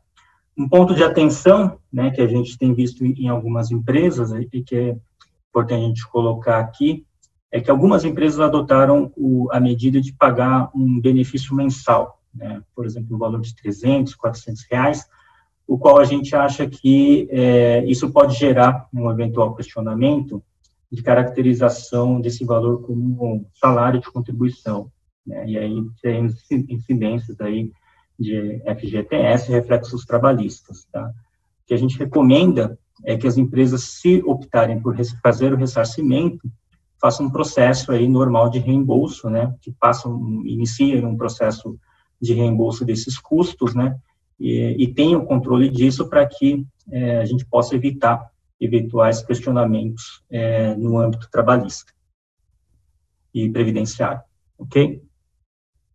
Bom, eu encerro aqui, então, a minha apresentação. Fico à disposição também para eventuais dúvidas na parte de perguntas e respostas. E já passo aqui a apresentação, então, para o Marcos Vinícius e Júlia Assis para falar sobre o tema da reforma tributária. Marcos, Júlia, com vocês aí. Obrigado, Walter. Bom, pessoal, vamos falar um pouquinho agora sobre a reforma tributária. O Vinícius vai estar aqui com a gente, o Júlio também, nos ajudando aqui no debate, trazendo aqui os impactos que a gente tem aqui dessa reforma que saiu, como o Vinícius falou no início, né, esse projeto de lei 2337, nós tivemos um substitutivo agora, na véspera do evento. E aí, Vinícius, até para trazer um fato curioso, né, você sabe que o ano passado, quando a gente fez o congresso aqui da ANEFAC, também tinha o tema de reforma tributária, e também 2 dias antes a gente teve o projeto de lei da CBS. Né? Então, eu estou achando que o congresso da ANEFAC tem algum acordo com a equipe do Paulo Guedes para que na véspera do evento solte ali algum projeto de lei, alguma coisa, e aí o tema fica mais quente e o pessoal fica mais animado para participar, né? Vamos colocar isso no planejamento estratégico, né? Pois é, então pode ser que a gente tenha do ano que vem alguma coisa saindo ali 2 dias antes do evento, né? Mata a gente do coração, a gente fica um pouco tenso, né? Trabalha um pouquinho mais, mas pelo menos o tema fica quente e tem bastante novidade para a gente compartilhar. Bom, pessoal, acho que trazendo um pouco um panorama sobre a ideia de reforma tributária do governo federal, né, o que a gente tem observado, o que foi divulgado pelo governo no ano passado, e a gente está vendo caminhar, talvez não numa velocidade tão rápida quanto a gente esperava, mas o governo federal ele escolheu ali uma forma de reforma que é um pouco diferente das PECs, né? O governo ele assumiu um posicionamento de fazer ali mudanças pontuais na legislação federal, por meio de projetos de lei, até como uma forma disso acontecer de uma maneira mais rápida, né? Então, como eu falei, né, o ano passado a gente teve a publicação do projeto de lei 3887, que criava a CBS, então ele unifica ali o PIS e COFINS. Esse projeto já tem relator, né, determinado para avaliar, ao que tudo indica vai caminhar, né? Parece que tem muito mais agora ânimo de caminhar esse projeto ao invés de caminharem as PECs, pelo menos é o que a gente vem acompanhando aí da mídia, né? A segunda fase é com relação à mudança do imposto de renda, então, como eu falei, a gente teve a publicação do projeto de lei 2337, e agora, terça-feira, nós tivemos a publicação do texto substitutivo, né, com o parecer emitido pelo deputado Celso Sabino, em que ele traz ali mudanças em relação à legislação do imposto de renda na parte da pessoa física, da pessoa jurídica, dos investimentos, que é o que a gente vai debater aqui hoje. E as outras 2 fases que a gente teria aí de uma mudança ligada aí à reforma tributária que o governo federal idealiza, né? Numa terceira fase a gente estaria falando aí de mudanças relacionadas ao IPI, né? Transformando ele num tributo mais seletivo, né? E tendo características exclusivas de regulação, então a gente ainda não tem muita visibilidade de qual é a mudança que o governo espera em relação a esse tributo. E, por fim, a gente teria também um outro pleito que é muito comentado e muito desejado pelo governo, que é com relação, né, à questão da desoneração completa da folha de pagamentos e a criação de um tributo sobre transações digitais, que todo mundo ali começou a querer apelidá-lo, né, ou pelo menos nomeá-lo como a nova CPMF, né, que é algo que o governo divulgou ainda em campanha e, aparentemente, né, apesar de muita gente torcer o nariz, defende, né, a criação desse tributo. E talvez, né, Poço, só nesse ponto, acho que vale mencionar, né, o que está acontecendo agora é que a segunda fase, na verdade, está virando a primeira fase e a primeira fase está virando a segunda, né? Porque o que a gente tem escutado, na verdade, é que o foco vai ser no imposto de renda, né, e a tendência é que a proposta de reforma do imposto de renda ela seja apreciada pelo Congresso antes da proposta da CBS, né? A CBS, como você disse, deve andar sim, mas ela deve andar depois da do imposto de renda, né? Então teve uma inversão ali nas ordens, né? Muito provavelmente a gente vai ver primeiro a proposta do imposto de renda ser debatida e deliberada para depois a CBS. E aí só um parênteses, você tem razão, né? A as PECs que promoviam ali uma mudança talvez mais profunda no nosso sistema tributário, né, unificando os tributos, elas perderam um pouco de evidência, mas especificamente a PEC 110, que é a que está tramitando no Senado, essa PEC está se movendo, né? Não tá tendo muita mídia, mas ela está andando lá dentro da casa, né? Está andando lá dentro do Senado. Então, assim, a ideia não está morta e pode ser que venha alguma novidade, mas eu concordo contigo, hoje o foco maior e a probabilidade maior é de uma aprovação dessa proposta do imposto de renda e depois a CBS, né? Perfeito, Vinícius. Inclusive, o próprio presidente da Câmara, né, o Arthur Lira, né, quando recebeu o parecer do deputado Celso Sabino, disse que, inclusive, pretendia votar o projeto antes do recesso, agora de julho, né? Vamos ver se... Agora já ficou para agosto, né? Já entrou para o próximo expediente, né? Já ficou para agosto. Legal. Bom, então, falando aqui especificamente dessa proposta, né, do projeto de lei 2337, né, então, a mudança que ele traz para o imposto de renda, a gente pode dividir ela em 4 grandes áreas, né? Uma parte da mudança é muito focada na parte da tributação da pessoa jurídica, depois a gente tem algumas mudanças na tributação da pessoa física, algumas mudanças que nós tivemos em relação a investimentos financeiros, e, por fim, ela traz ali a revogação de alguns incentivos fiscais e regimes especiais, né?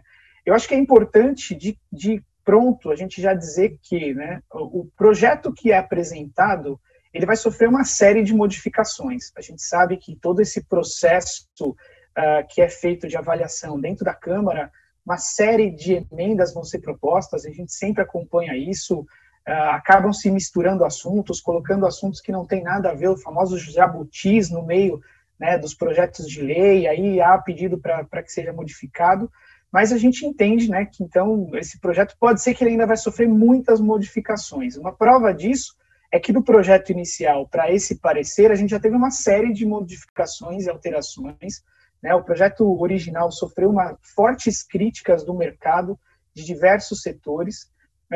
O deputado Celso Sabino disse que fez mais de 40 reuniões com diversos representantes até chegar nessa proposta, fazendo uma série de modificações.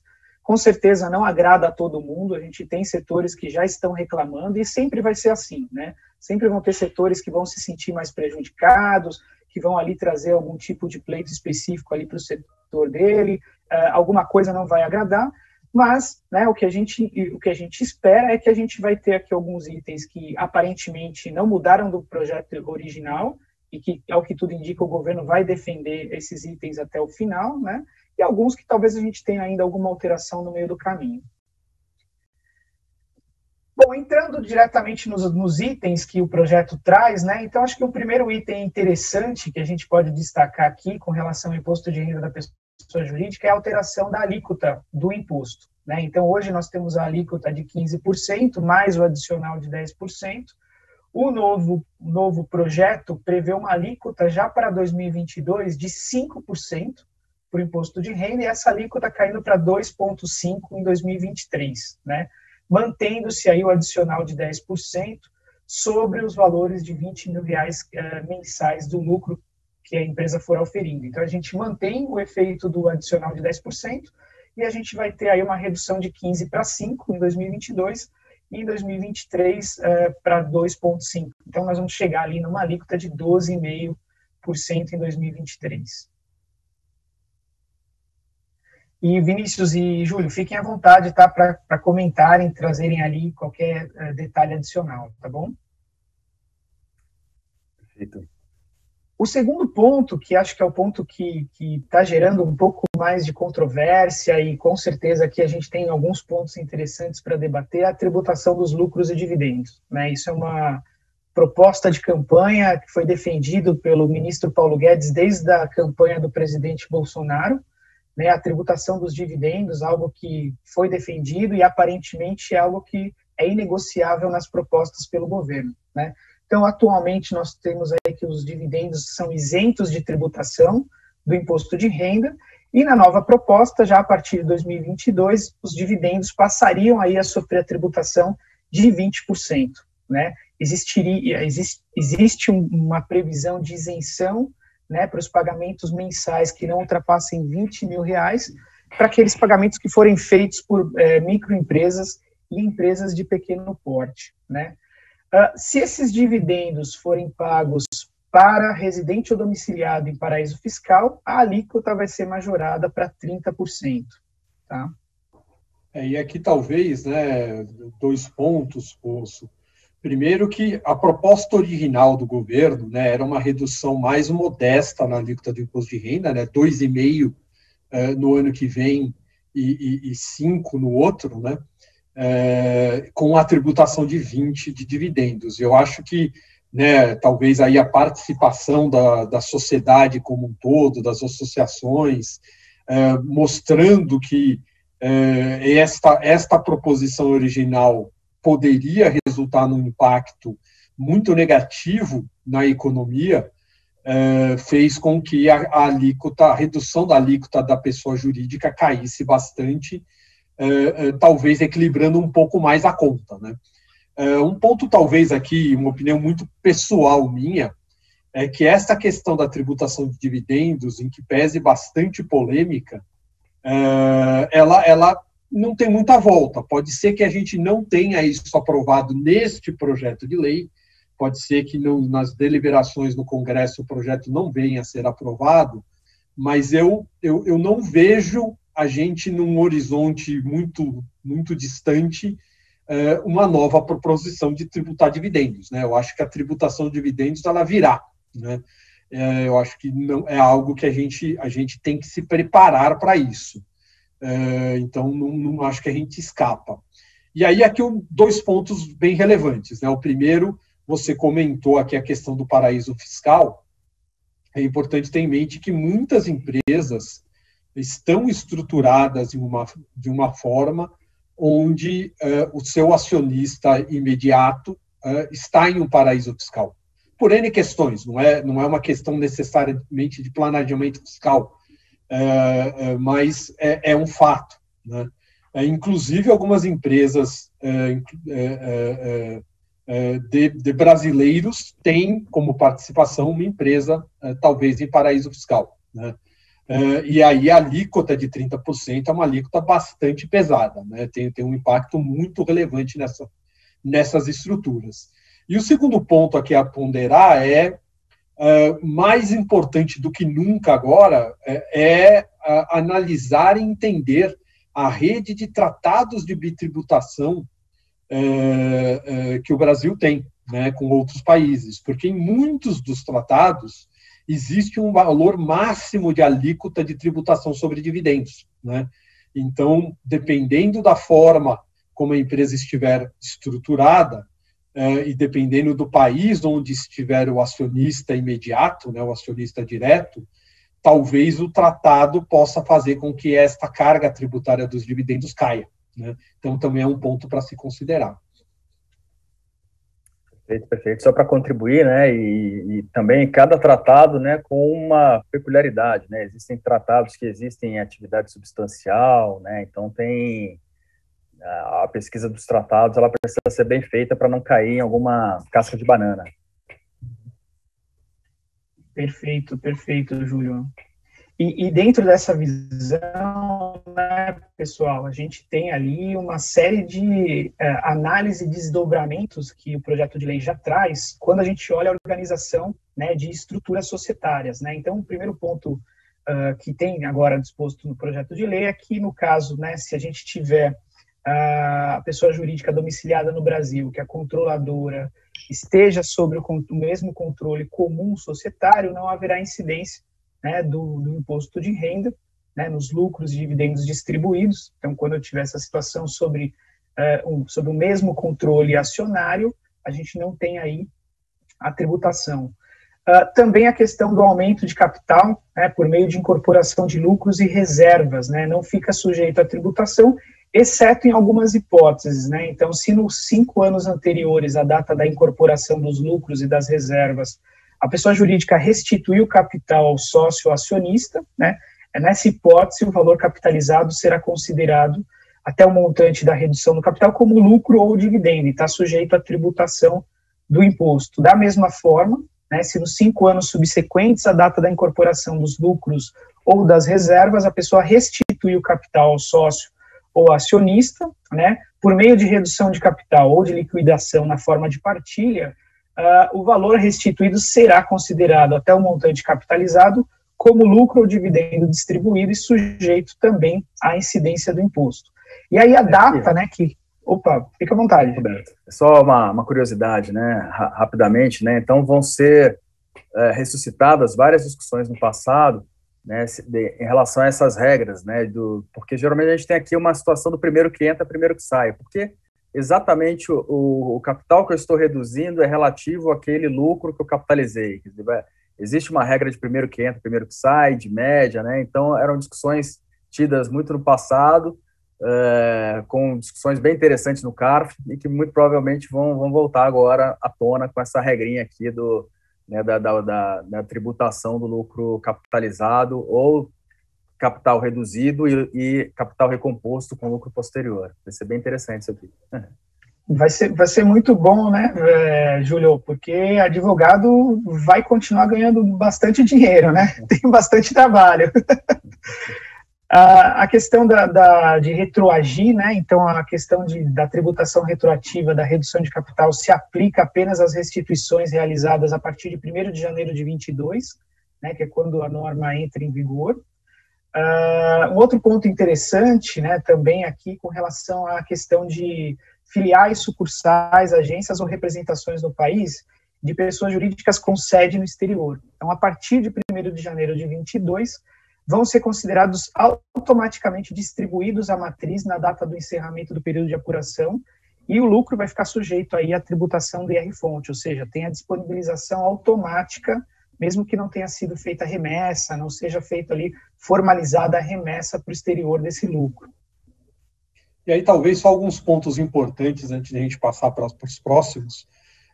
Bom, primeiro que algumas dessas proposições aqui, elas foram ajustadas aqui pelo projeto, pelo substitutivo, né, pelo relatório aí do substitutivo. Principalmente a primeira, né, porque antes a gente a proposta era tributar qualquer distribuição de dividendo, e isso poderia gerar uma situação complicada num grupo econômico onde a empresa distribui dividendo para uma holding que reaplica esse valor num outro business, né, num outro negócio do mesmo grupo econômico, né? Então, acho que isso foi um avanço, né? Esse primeiro ponto aqui foi um avanço, isentar a tributação quando for o controle societário comum. E os demais aqui, o importante talvez ter em mente, que o fisco está tentando é fechar algumas portas de planejamento, né? Então, eu não posso pagar dividendo, então eu vou reduzir capital, né? Que aí eu não tributo a redução de capital. Então, ele está fechando algumas portas para evitar aí uma situação de planejamento tributário e de evasão no pagamento desse IR sobre dividendos.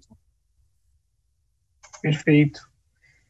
E continua, né, Vinícius? Então, também na questão aí da extinção por dissolução ou liquidação, né, a parcela do acervo devolvida ao titular, sócio da pessoa jurídica correspondente a lucro e reserva não distribuído também fica sujeito à incidência do IR. Então, mais uma porta aí que o governo se preocupe em fechar. A questão da incidência do imposto de renda, ele vai ser aplicado a todas as pessoas jurídicas, independente do regime de tributação. Então, quem tiver no lucro presumido ou lucro arbitrado também está sujeito aí a ter que recolher o imposto sobre os dividendos, né? A isenção fica aí presente, né, e válida até 31 de dezembro desse ano, de 2021, né? E também a entrega, né, de dividendos por meio de entrega de bens e direitos, né, o chamado dividendos in natura, né, o pagamento que é feito na forma de entrega de bens e direitos também fica sujeito à incidência aí do imposto de renda, né? Aqui talvez as empresas do Simples, talvez aí mais um tema para os advogados avaliarem, porque esta isenção do dividendo, da tributação de dividendo das empresas do Simples, ela está prevista em uma lei complementar, né? E este aqui é um projeto de lei ordinária. Então, talvez aqui essa limitação até 31 de dezembro de 2021 para as empresas do Simples possa ter algum debate jurídico aí sobre a legalidade aí desta norma, né? Então, acho que aqui os advogados, Júlio, mais um tema aí para os advogados avaliarem. E por fim, essa questão... Vai lá, Júlio, vai lá. Não, perfeito, a questão da hierarquia das leis, né? Você bem colocou aí, né? A gente tem uma hierarquia de leis, então, né, a lei ordinária que vai ser convertida, esse projeto aqui, em tese não poderia ferir uma lei complementar, né? Então, talvez esse ponto aqui, talvez em alguns outros aqui, a gente vai ter um choque, né? Acho que como você comentou no começo, né? Essa estratégia do governo tentar fazer a reforma tributária por lei ordinária, não sair da PEC, sair de leis complementares, né, ela tem um risco aqui de criar uma judicialização em vários pontos. Perfeito. Legal. E, por fim, essa questão do dividendo in natura, vai ter que se tomar muito cuidado com isso, porque as regras que o projeto de lei traz são bastante restritivas e, dependendo da forma como esta operação for feita, ela pode resultar numa carga tributária muito pesada, tendo a empresa que distribui o dividendo tributar a diferença do valor de mercado do bem para o valor contábil e, ainda assim, tributar o dividendo, né, sobre essa distribuição, os 20%, e não dar custo para o acionista que está recebendo esse dividendo in natura, ou seja, talvez o pior cenário possível, né? Então tem que se tomar muito cuidado com essa questão da distribuição de dividendos in natura, porque a carga tributária pode ser muito maior do que simplesmente pagar o dividendo em caixa. Ou seja, né, não só os advogados, como a gente também vai ter muito trabalho, né, Vinícius? Vamos, avaliar os bens aí a valor de mercado, vai dar bastante trabalho. Com certeza. Um outro item que veio aí, já tinha a previsão, né, e a gente tem agora também no novo projeto de lei, vamos chamar assim, a questão da obrigatoriedade do regime do lucro real trimestral, né? Então, antes a gente tem a opção ainda, né, de escolher a partir do início do ano se a gente recolhe o imposto de renda e a contribuição social pelo regime anual ou trimestral, né? Na nova proposta, não é mais opcional, ou seja, passa a ser obrigatório o regime trimestral, com a possibilidade de compensação de 100% do prejuízo que for auferido em um determinado trimestre nos trimestres seguintes, né? Isso, nos três trimestres, né? Nos 3 trimestres seguintes. Perfeito, Júlio, obrigado. Então, talvez aí, né, na hora de fazer o controle aí dos prejuízos, as empresas precisam ter cuidado, separar o prejuízo com restrição de 30 e o prejuízo sem restrição, né, para os próximos 3 trimestres, né? Então, vai ter um controle ali bom, né, para não perder a conta. Perfeito. Outro item também que o projeto de lei traz é com relação à não dedutibilidade mais do juros sobre capital próprio, né? Então, hoje, o juros sobre capital próprio, né, uma forma de remuneração dos sócios e acionistas, ele é dedutível, observado alguns limites que a legislação impõe, né? E a partir lá de janeiro de 2022, se a empresa optar por pagar o juros sobre o capital próprio, né, essa despesa deixa de ser dedutível, ela não é mais dedutível. E aí um ponto muito importante para ser observado é que essa dedutibilidade ela vai ser considerada até 31 de dezembro de 2021, ou seja, dos juros efetivamente pagos até 31 de dezembro de 2021, né, Vinícius? Esse é um ponto muito relevante, né, Russo, porque no final do dia, a gente já sabia, né, que o projeto do governo era extinguir a TJLP, né, o juros sobre capital próprio, a dedução desses valores, porém, o substitutivo que foi apresentado, ele traz um detalhe, mas que é um detalhe extremamente relevante, que é essa questão do pagamento, né? Muitas empresas deliberam o pagamento do juros sobre capital próprio dentro do ano, mas só efetuam o pagamento no ano seguinte. Isso é muito comum, né? Então, eu delibero ali até dezembro, tomo a dedutibilidade, recolho o imposto de renda à fonte, mas eu só pago para o acionista no ano seguinte. Isso é extremamente comum no mercado de capitais. Se isso acontecer esse ano, esse valor é não dedutível, porque assumindo que o substitutivo seja aprovado, obviamente. O que o substitutivo está prevendo é que a dedutibilidade ela fica limitada aos valores de juros sobre capital que sejam pagos até 31 de dezembro de 2021. Né? Então, as empresas que usualmente pagam juros sobre capital próprio e deduzem isso na apuração dos impostos, precisam estar muito atentas a esse ponto, porque se o valor for provisionado, deliberado e não pago, ele não vai ser dedutível. Perfeito.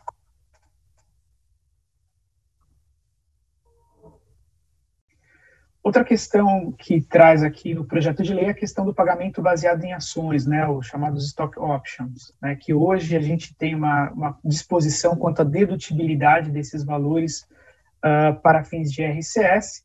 Na proposição do projeto de lei, quando pagos aos dirigentes e administradores, esses valores vão ser considerados como não dedutíveis, sendo possível a consideração como despesa dedutível na hipótese de pago para os empregados como remuneração dos serviços prestados, né? E aqui é importante a gente observar que essa dedutibilidade é no momento do pagamento, ou seja, que se efetuar a liquidação em caixa ou em outro ativo ou naquele em que for verificada a transferência da propriedade das ações ou das opções, tá? 2 pontos aqui muito relevantes, né? O primeiro é que claramente a dedutibilidade ficou restrita a empregados, né? Então, qualquer pagamento aí que seja feito para dirigentes, né, para sócios, ele não vai ser mais dedutível, né? Isso é um impacto muito relevante. E o segundo ponto é que tanto o projeto de lei original quanto o substitutivo, ele não mudou, né, o texto do original, né, nesta questão, eles revogaram a previsão de como se determina o valor dedutível, né? A Lei 12.973, ela possuía ali um dispositivo que determinava qual é o valor dedutível no momento do pagamento, né?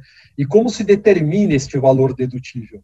E tanto o projeto de lei e o substitutivo, que não o alterou nesse ponto, eles revogam esta previsão. Então, pode abrir ali uma margem de interpretação de qual o valor que eu vou deduzir, né? Ele é dedutível, a parte do empregado, mas qual o valor, né? O projeto não menciona, ele revoga a previsão atual. Isso pode gerar algum tipo de debate no futuro, né? Perfeito. Um outro item também que foi trazido aqui nesse projeto de lei é a questão da revogação, né, ou da não possibilidade de dedução do PAT. Né? Então, o Programa de Alimentação do Trabalhador, que hoje a gente pode deduzir lá do valor do IR devido a 15%, né, observando os limites da legislação, a partir de 1º de janeiro de 2022, não vai ser mais possível fazer a dedução do PAT do imposto de renda devido.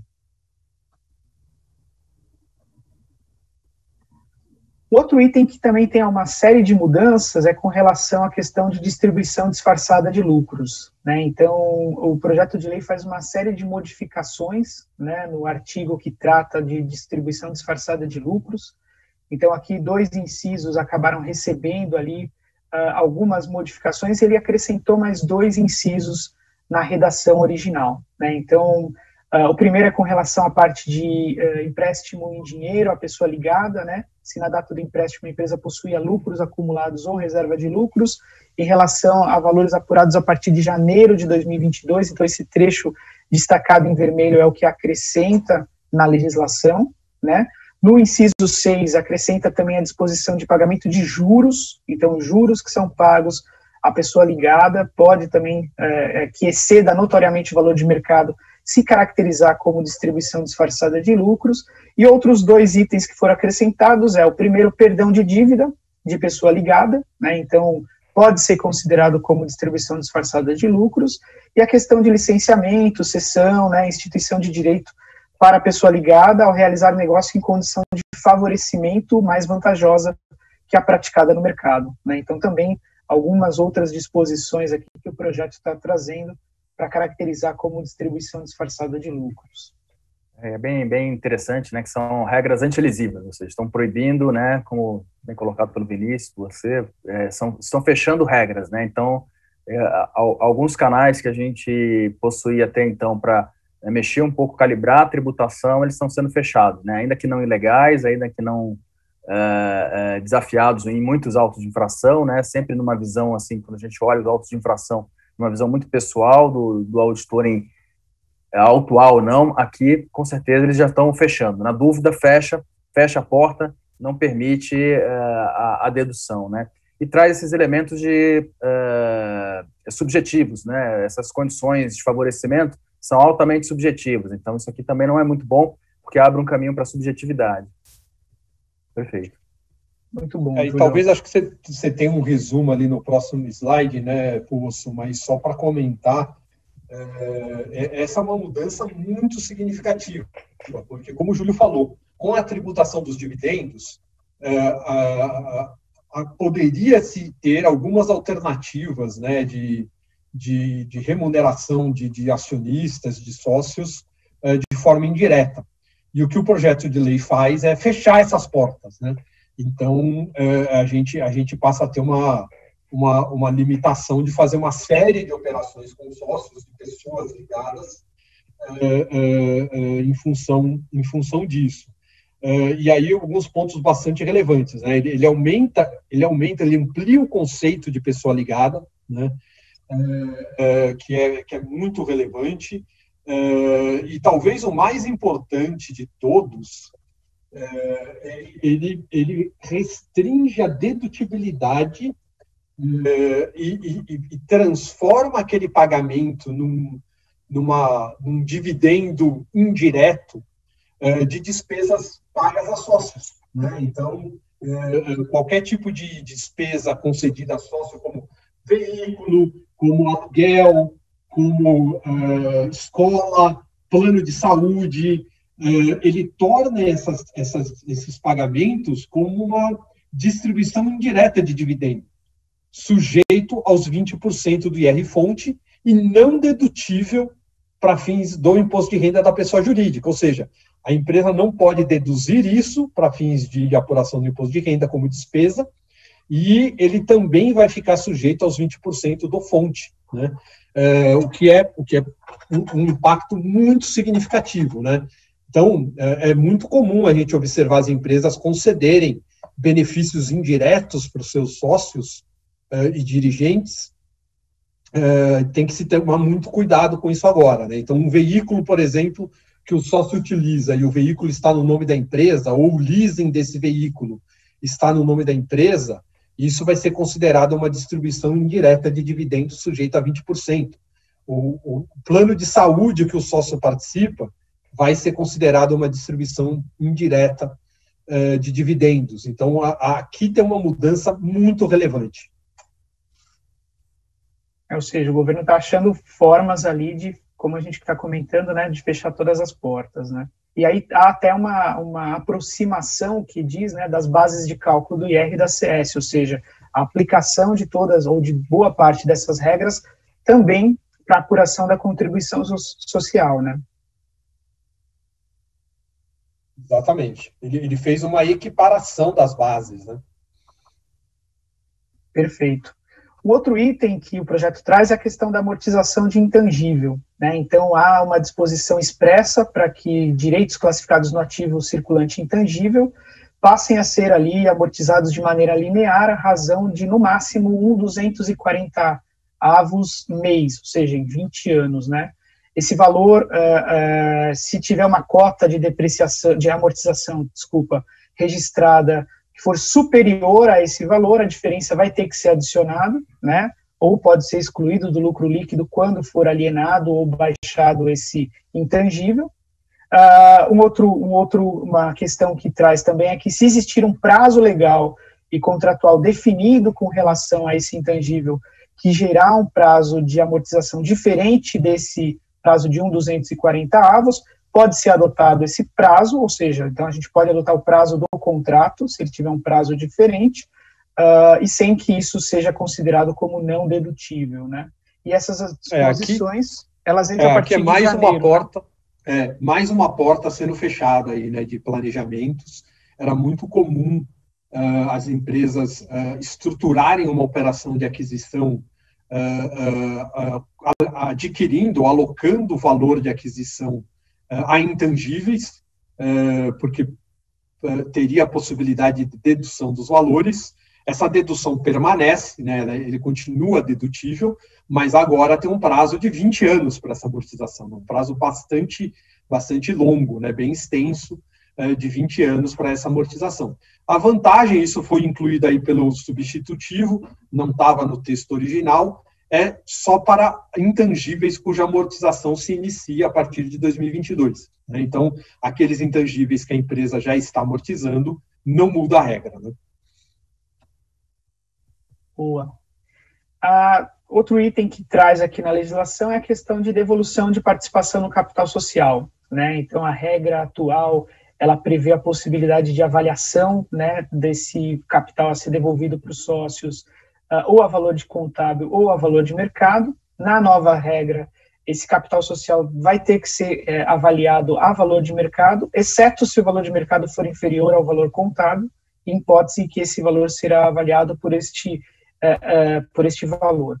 A questão do valor contábil, ela pode ser não aplicável, ela pode ser aplicável ao invés do valor de mercado, se esse capital for devolvido aos sócios e acionistas de pessoa jurídica domiciliada no país, que desde o início do ano, calendário anterior, né, esteja sobre o mesmo controle acionário ou sobre o mesmo controlador da pessoa jurídica que está devolvendo esse capital.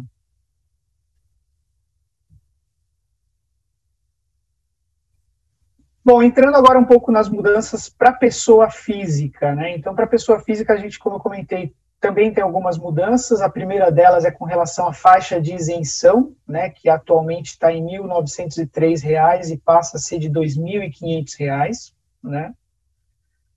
Houve também uma atualização em relação à tabela progressiva, então a gente tem aí uma abertura das alíquotas, um aumento da parcela a deduzir do IR já a partir de 2022, né? Então, alíquota de 7,5, 15, 22,5 e 27,5, né, com a atualização também da parcela a ser deduzida, e isso aqui o governo comenta que vai gerar uma perda de arrecadação, mas ao mesmo tempo você também tira aquela tributação mais pesada das pessoas que têm baixa renda, né?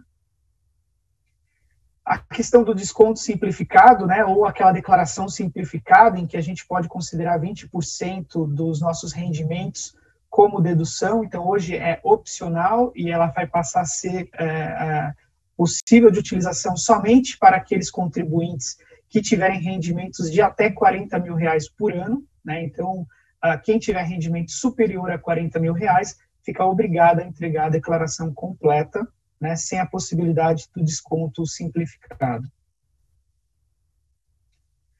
E também traz uma possibilidade de atualização de valor de imóveis que estejam lá na declaração. Então, a pessoa física pode fazer a atualização do valor do imóvel que ela tem declarado, né? Essa atualização vai gerar um acréscimo patrimonial. Esse acréscimo patrimonial está sujeito à tributação do IR-fonte, do imposto de renda, alíquota de 4%, né? Então vai ser estabelecido um prazo para o pagamento, e a possibilidade de atualização do valor desse imóvel, ela vai poder ser feita na declaração no período de 1º de janeiro a 29 de abril de 2022, ou seja, se você tem aquele imóvel declarado na sua declaração de pessoa física, você precisa quitar pelo valor de aquisição. Se você desejar atualizá-lo, você pode atualizar o valor do imóvel, só que sobre a diferença que existir do valor original para o valor atualizado, haverá a incidência ali dos 4% de imposto de renda. Roberto, talvez, antes da gente mudar o tema para as aplicações financeiras, talvez abordar algumas questões importantes que o pessoal tem colocado aqui no chat para nós, antes da gente mudar, e até olhando talvez um pouquinho para o tempo, para a gente poder endereçar essas dúvidas. Talvez a primeira dela aqui foi uma dúvida que o Felipe colocou para nós, diz respeito à questão da isenção do imposto sobre dividendos até R$ 20 mil mensais, né? E se superar R$ 20 mil mensais, se a tributação é só sobre o excedente ou se é sobre tudo, né? Bom, talvez aqui, Felipe, primeiro é importante deixar claro que os R$ 20 mil mensais de isenção eles não se aplicam a todo mundo, né? Ele aplica apenas às empresas, microempresas e empresas de pequeno porte, lá da Lei Complementar 123, né? Ou seja, se você não é uma microempresa ou uma empresa de pequeno porte, não há isenção nenhuma no pagamento de dividendo. Se distribuir R$1 de dividendo, ele é tributado a 20%, né? Agora, se você é uma empresa, uma microempresa ou uma empresa de pequeno porte, sim, você tem direito a essa isenção, e a tributação é sobre o excedente, não é sobre tudo, é só sobre o que exceder os 20 mil mensais, né? Aí temos uma outra pergunta aqui muito interessante, que, na verdade, mais de uma pessoa fez a mesma pergunta, que diz respeito à questão dos dividendos distribuídos a partir de 2022, mas que se referem a lucros de anos anteriores, né? Se esses valores vão ser tributados, né? Então, o lucro de 2020, por exemplo, o lucro de 2019, por exemplo, que vier a ser distribuído em 2022, se isso seria tributado. Não sei, Júlio, Poço, vocês querem pegar essa? Isso é bem interessante, né? O pessoal né, a gente está denominando aqui como estoques de lucros, né? Tá né, nas rodas de debate aí como estoques de lucro, né?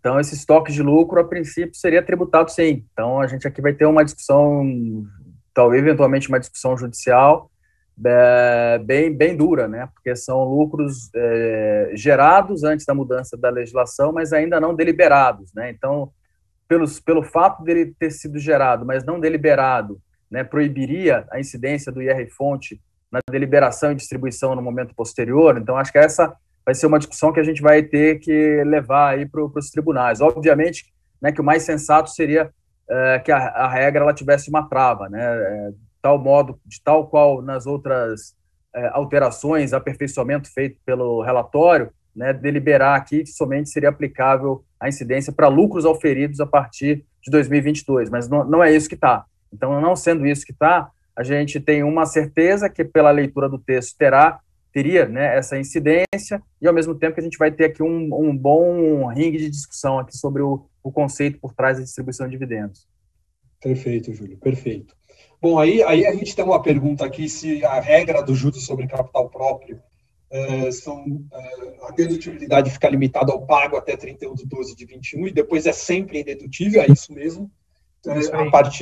Os pagamentos a partir de 22 é indedutível. Está sendo revogada a dedutibilidade do juros sobre capital próprio, né? Uma pergunta muito interessante aqui do Wellington, que diz respeito ao IR diferido sobre prejuízo fiscal. O que acontece com ele uma vez que a alíquota do imposto de renda cai, né? A gente vai ter que fazer um ajuste nesses saldos de IR diferidos que a gente tem no balanço, né? Então, vai ter um impacto também contábil ao fazer esse ajuste, né? Uma confirmação aqui, se os lucros distribuídos a controladas no exterior estão sujeitos à tributação, sim, os lucros distribuídos a empresas no exterior vão estar sujeitos também à tributação de 20% ou de 30%, se for um paraíso fiscal. E talvez a última aqui, dividendos entre controlado e controladora foram isentados de IR no substitutivo, correto. O texto original do projeto de lei não previa essa isenção, e a isenção foi instituída agora pelo substitutivo. Deixa eu ver aqui se a gente tem mais alguma, porque a gente já volta. Tem uma outra aqui sobre o PAT, Poço. Se esta revogação do PAT está no PL 2337. Sim, dispõe lá expressamente, lá no PL, tem um item lá. Que ele foi instituído pelo substitutivo. Pelo substitutivo, ele não estava no original, né? Ele entrou agora na terça-feira, via substitutivo, né? Exato, é isso aí. Acho que podemos continuar, Poço. Legal. A gente está se aproximando do fim, a gente pode aí deixar também para os minutinhos finais para mais algumas, né? A questão agora de tributação dos investimentos financeiros, então também sofreu uma série, o substitutivo também teve ali uma série de modificações, excluiu uma série de itens, né? mas alguns que foram mantidos é a questão da tributação dos fundos de investimentos fechados, né, que tem a alíquota regressiva, então passaria aí a ter a alíquota única de 15%, independente do período que ocorrer a alienação, amortização, resgate das cotas, né. Esse regime não é aplicado para os fundos imobiliários, FIAGRO, FDICs e fundos exclusivos constituídos por investidor não residente, então mantém as regras anteriores para esses casos. A questão dos FIPs, né, fundos de investimento em participação, então há uma questão em relação à alíquota que vai ser aplicável a partir de janeiro de 2022 em relação ao rendimento, né. Então, se o imposto for recolhido em cota única até 30 de novembro de 2022, a alíquota é de 15%, essa alíquota pode ser menor se ela for recolhida até 31 de maio de 2022, essa alíquota é de 10%, e pode ser recolhida em 12 parcelas mensais e sucessivas, com o primeiro pagamento para o terceiro dia útil subsequente ao decêndio da ocorrência do fato gerador. Então, há uma possibilidade aí de escolha de alíquota para aplicação em relação aos rendimentos dos FIPs. Um outro ponto interessante, né, que aqueles ganhos de capital na alienação de ações e demais casos de pequeno valor, que existia uma isenção de imposto de renda, né, então as alienações de ações que gerassem ali ganhos até R$20 mil estavam sujeitas à isenção de IR, está sendo revogado isso, então qualquer negociação de ação que gere ganho passa a ser tributado, né, pelo imposto de renda agora, né, assim como os outros casos que a gente tinha aqui também, isso também está no substitutivo aí. Por fim, um ponto que também a gente tem ali no substitutivo, que foi a revogação, né, de alguns incentivos fiscais e regimes especiais, né, então a gente teve revogação de isenção basicamente de imposto de importação IPI, para uma série de produtos, aí, livros, periódicos, papel para impressão, alimentos de primeira necessidade, fertilizantes, defensivos agrícolas, peças e partes para a indústria de aeronave e embarcações, né, então passariam ali a deixarem de ter isenção de imposto de importação IPI. Da mesma forma, né, um item interessante que a gente até discutiu com relação à bagagem de viajantes. Então, né, os presentinhos que a gente trazia do exterior quando nós estávamos viajando, né, para a família, aqueles itens que a gente comprava ali quando viajava para Miami, passa a ser tributado aí pelo imposto de importação IPI, né, ou até quando adquiridos em loja franca também passam a sofrer a tributação de imposto de importação IPI. E talvez os itens que vão gerar também muita discussão, né, Júlio, com relação à revogação de regimes especiais monofásicos e alíquota zero de PIS e COFINS, né? Principalmente para o setor farmacêutico, cosmético, química, a parte do gás. Então, há revogação dessa sistemática, né, de tributação monofásica, e muito provavelmente isso pode estar um pouco alinhado ao que a gente vai ter ali da CBS ou de como caminhar aí a reforma em relação à parte do PIS e COFINS também, né? Exatamente, muito disso aqui talvez venha de decisões que o STJ e o Supremo Tribunal Federal vão tomar em relação ao acreditamento dos produtos monofásicos. Talvez aqui já seja uma postura defensiva do governo para mudar a regra em função de vislumbrar um prejuízo aí em função dessas decisões judiciais. Talvez dessas revogações, essa talvez seja a de maior impacto do ponto de vista de arrecadação, né? O setor farmacêutico, cosmético, químico, etc., tem muitos produtos ali com alíquota zero, e medicamentos principalmente, né, e faz certo sentido, mas essa revogação no final do dia vai ter um impacto bastante relevante, né? Uma necessidade de readequação. Essas empresas, né, elas têm esse modelo de negócio, estrutura societária baseada no PIS e COFINS monofásico, né, vão ter que alterar. Talvez agora aqui algumas perguntas para a gente complementar aqui, Poço. Vamos lá. A Angélica nos perguntou aqui se a regra da devolução de capital é somente para bens. Não, a regra de devolução do capital é qualquer redução de capital, né? Qualquer redução de capital vai ficar sujeita àquela regra do valor de mercado ou valor contábil, se for por controlador, etc. E aí ela pergunta também se na questão de atualização do imóvel da pessoa física, se a alíquota de 4% é uma opção, e que se a pessoa física optar por não atualizar os imóveis, se continua valendo a regra antiga de tributar somente na alienação. É isso mesmo, Angélica. Isso aí. É uma opção fazer essa atualização. Se você não fizer a atualização, optar por não fazer, fica a regra antiga, né? Tributa somente quando a gente tiver a venda efetiva dos bens, né? Uma outra pergunta aqui, com relação, independentemente da faixa, eu só vou passar para o Júlio, porque é difícil, então ela vai para o Júlio.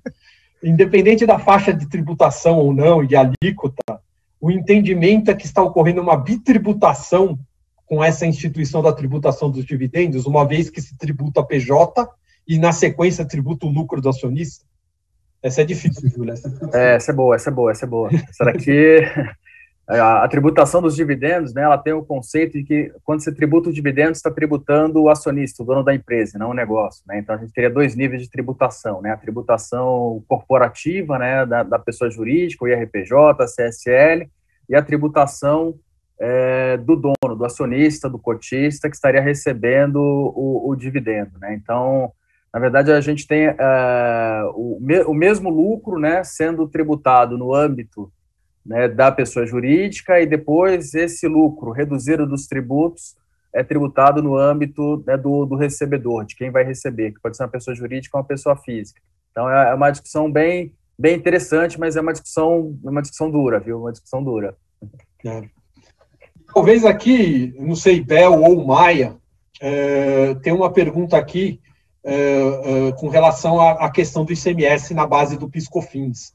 E a pergunta é se, com a decisão do STF, muda o cálculo do PIS/COFINS da importação.